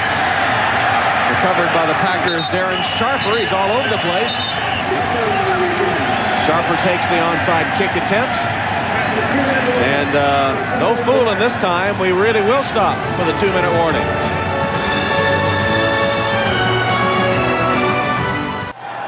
Back in Green Bay, third Green Bay quarterback of the day under center. That's Doug Peterson, who has the honor of taking a knee. Doesn't even get to run a play with the clock ticking away and the Bills out of timeouts. Peterson in his 5th season from Northeast Louisiana, playing for the first time this season. Had 3 years in Miami. 8 total games played. This is the 9th in his career, also in the World League. And best known as the answer to a trivia question, placing Scott Mitchell as Don Shula of the Dolphins won record number 325. The game I happened to do in Philadelphia.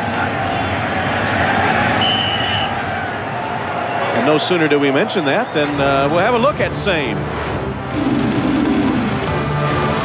1993, November 14th. Field goal gave the victory number 325 to Don Shula, setting the record for that 1914 victory, and the quarterback was none other than Doug Peterson. There he is, now in the green and gold of Green Bay. Boy, anytime you see a quarterback playing for the Dolphins other than Dan Marino, it looks funny. It does, doesn't it? It seems like he's been there forever and has, just always been there. That was the year he was out, replaced by Mitchell, and then Mitchell hurt, and it was Peterson that presided over the record breaker. And the Green Bay Packers will win number 13 and now plan for the postseason. They beat Buffalo to open the preseason, or one of their preseason games. They closed the regular season with a victory over the Bills. And now 23 straight wins here at Lambeau Field for the Green Bay Packers. And Brett Favre had a good day. The rest were just so-so. Average at best. A lot of mistakes. But this has been a great performance by Favre trying to make that MVP statement. And Jim Gray is with Mike Holmgren and Brett Favre. Jim? All right, thank you very much, Tom. Mike, was this the statement you were looking for? It seemed in places maybe a little sloppy. Well, it's never easy, Jim, and we were a little sloppy, but the guys played hard. And I really wanted them to come out and play hard in a game that was going to be a little different game for us, and they did that. What do you do now with all the time off to begin preparations for the playoffs? Well, we're going to enjoy the Christmas season, and but we're going to work a couple, 3 days during the week and just keep them going. and then when we find out who we play, really get after it. 13-3, the same record as last year. Now you try and repeat here. Can you compare these two teams as you are at this time and place to where you were last year at this time and place? Well, I think it's comfortable. You know, we're peaking, I think, at the right time, like we did last year. And but it's a different season, a different team, but pretty close. This guy right here, the MVP? I think so. I voted for him. Mike, Merry Christmas. Congratulations. Same to you. Brett, 13-3 here this year, 8-0 at home. Was this your best year ever? I feel like it. You know, sometimes the Bruce Smith with a little Christmas present. I feel like it was. Decision making and leadership was better. You know, sometimes statistics don't show that, but with 13-3, where we were last year, and I'm pleased with it. It's difficult for you to campaign, but you have 2 MVP awards. You'd like to have the third. Were you as good this year as you've been in the other 2 MVP years? Well, I believe so, but I tell you what, there's been some guys who had some great years. Obviously, Barry Sanders has played great. And Terrell Davis has played great. Steve Young's played great. I'm not really worried about it. I'd much rather win a Super Bowl, but whatever happens, happens. 23 straight here, 8-0 this year here, but the possibility exists that you may have to go on the road in the playoffs. Does that bother you?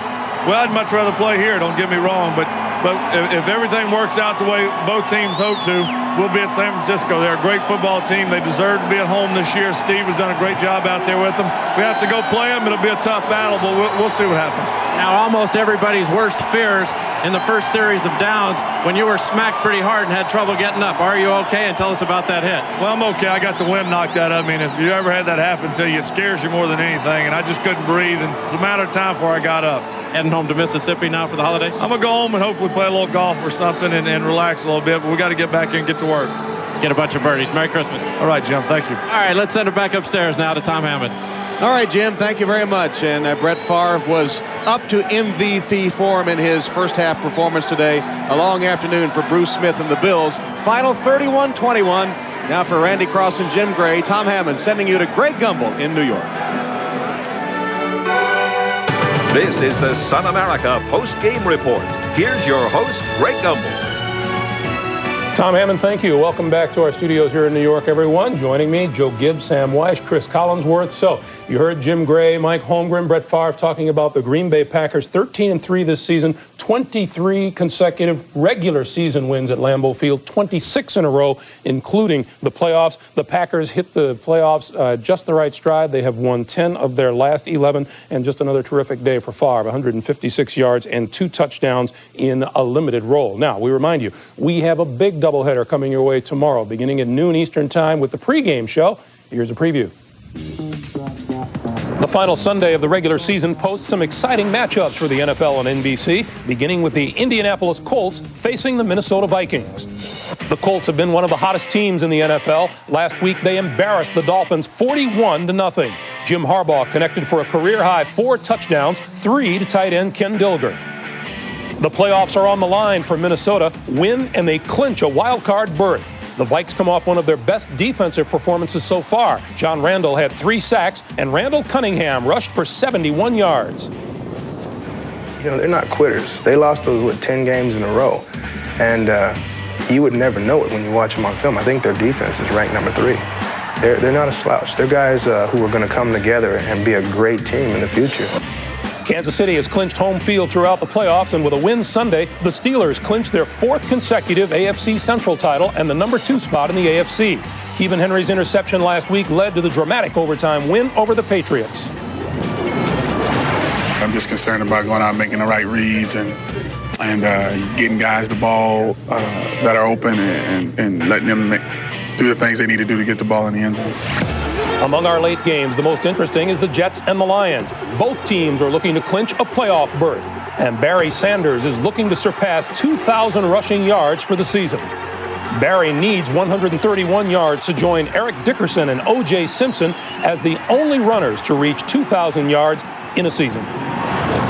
It's all going to go hand in hand. In order for us to win the game, he's going to have to run the ball well, and if he's running the ball well, it'll increase our chances of getting to 2,000 yards. The Jets come off a 31-0 rout of the Tampa Bay Buccaneers. Otis Smith returned 2 interceptions for scores, and Leon Johnson had a 101-yard kickoff return for the New Yorkers. I'm think they're a pretty good club. They've played their best football recently. They have diverse weapons, veteran quarterback, veteran receivers, veteran runner. Our playoffs start for us, obviously, right now. You know, it goes, from here on out. If we win 5 straight games, then obviously we win the whole thing. So, and if we don't, we go home early. Can the Colts continue their spoiling streak? Will Barry run for 2,000? Tune in tomorrow to the NFL on NBC for all the exciting NFL action. Remember the Warren Zevon album, Excitable Boy? That's Chris Collinsworth. You are greatly anticipating this matchup between the Lions and Jets. You got to love what's happening here with this ball game. First of all, Bill Parcells taking a team that won 1 game the year before, now on the verge of making the playoffs. Looked like they were completely out of it a week ago, and now they're right back in the hunt. And Barry Sanders going for 2,000 yards for the first time. But one of my big questions about this game is, how does Neil O'Donnell handle the situation right now with Glenn Foley looking over his shoulder? All the newspaper reports here in New York City have been about Glenn Foley's ready, put me in, coach, all those sorts of things. It really adds some pressure to Neil O'Donnell. It adds pressure to Neil O'Donnell, and confidence is so important in any part of football, especially, though, with the guy with the ball in his hand. Not only confidence that he has in himself, but the other players have in him when he sets up. But they've only scored 4 touchdowns now in the last 3 games. They have been ineffective. They have to win this ball game. If they're not moving the ball, look for Glenn Foley. Joe, think about our coaches here. These 2 guys are first-year guys that have veteran kind of coaches, Bobby Ross, Bill Parcells, who could have done a better job. Throw in Ditka in there on the comeback, and you look at Dan Reeves in Atlanta. I think a fantastic job by older guys. There may be a tendency here to be looking for some older guys to make a comeback. Unfortunately, I'm still a young buck. Are we going to have to break in a new guy here for next year? No, it's going to be an annual event. I'll tell you what's an interesting thing about this game, too, is which team has the momentum. The Detroit Lions, who are red hot as far as putting points on the board at home, 42 points a game over the last 3 games. They've won 4 of their last 5, or the New York Jets with an emotional win over the Bucs last week. We will see. When we come back, we'll have highlights of Michael Jordan and the Bulls. But first, we'll step aside for this.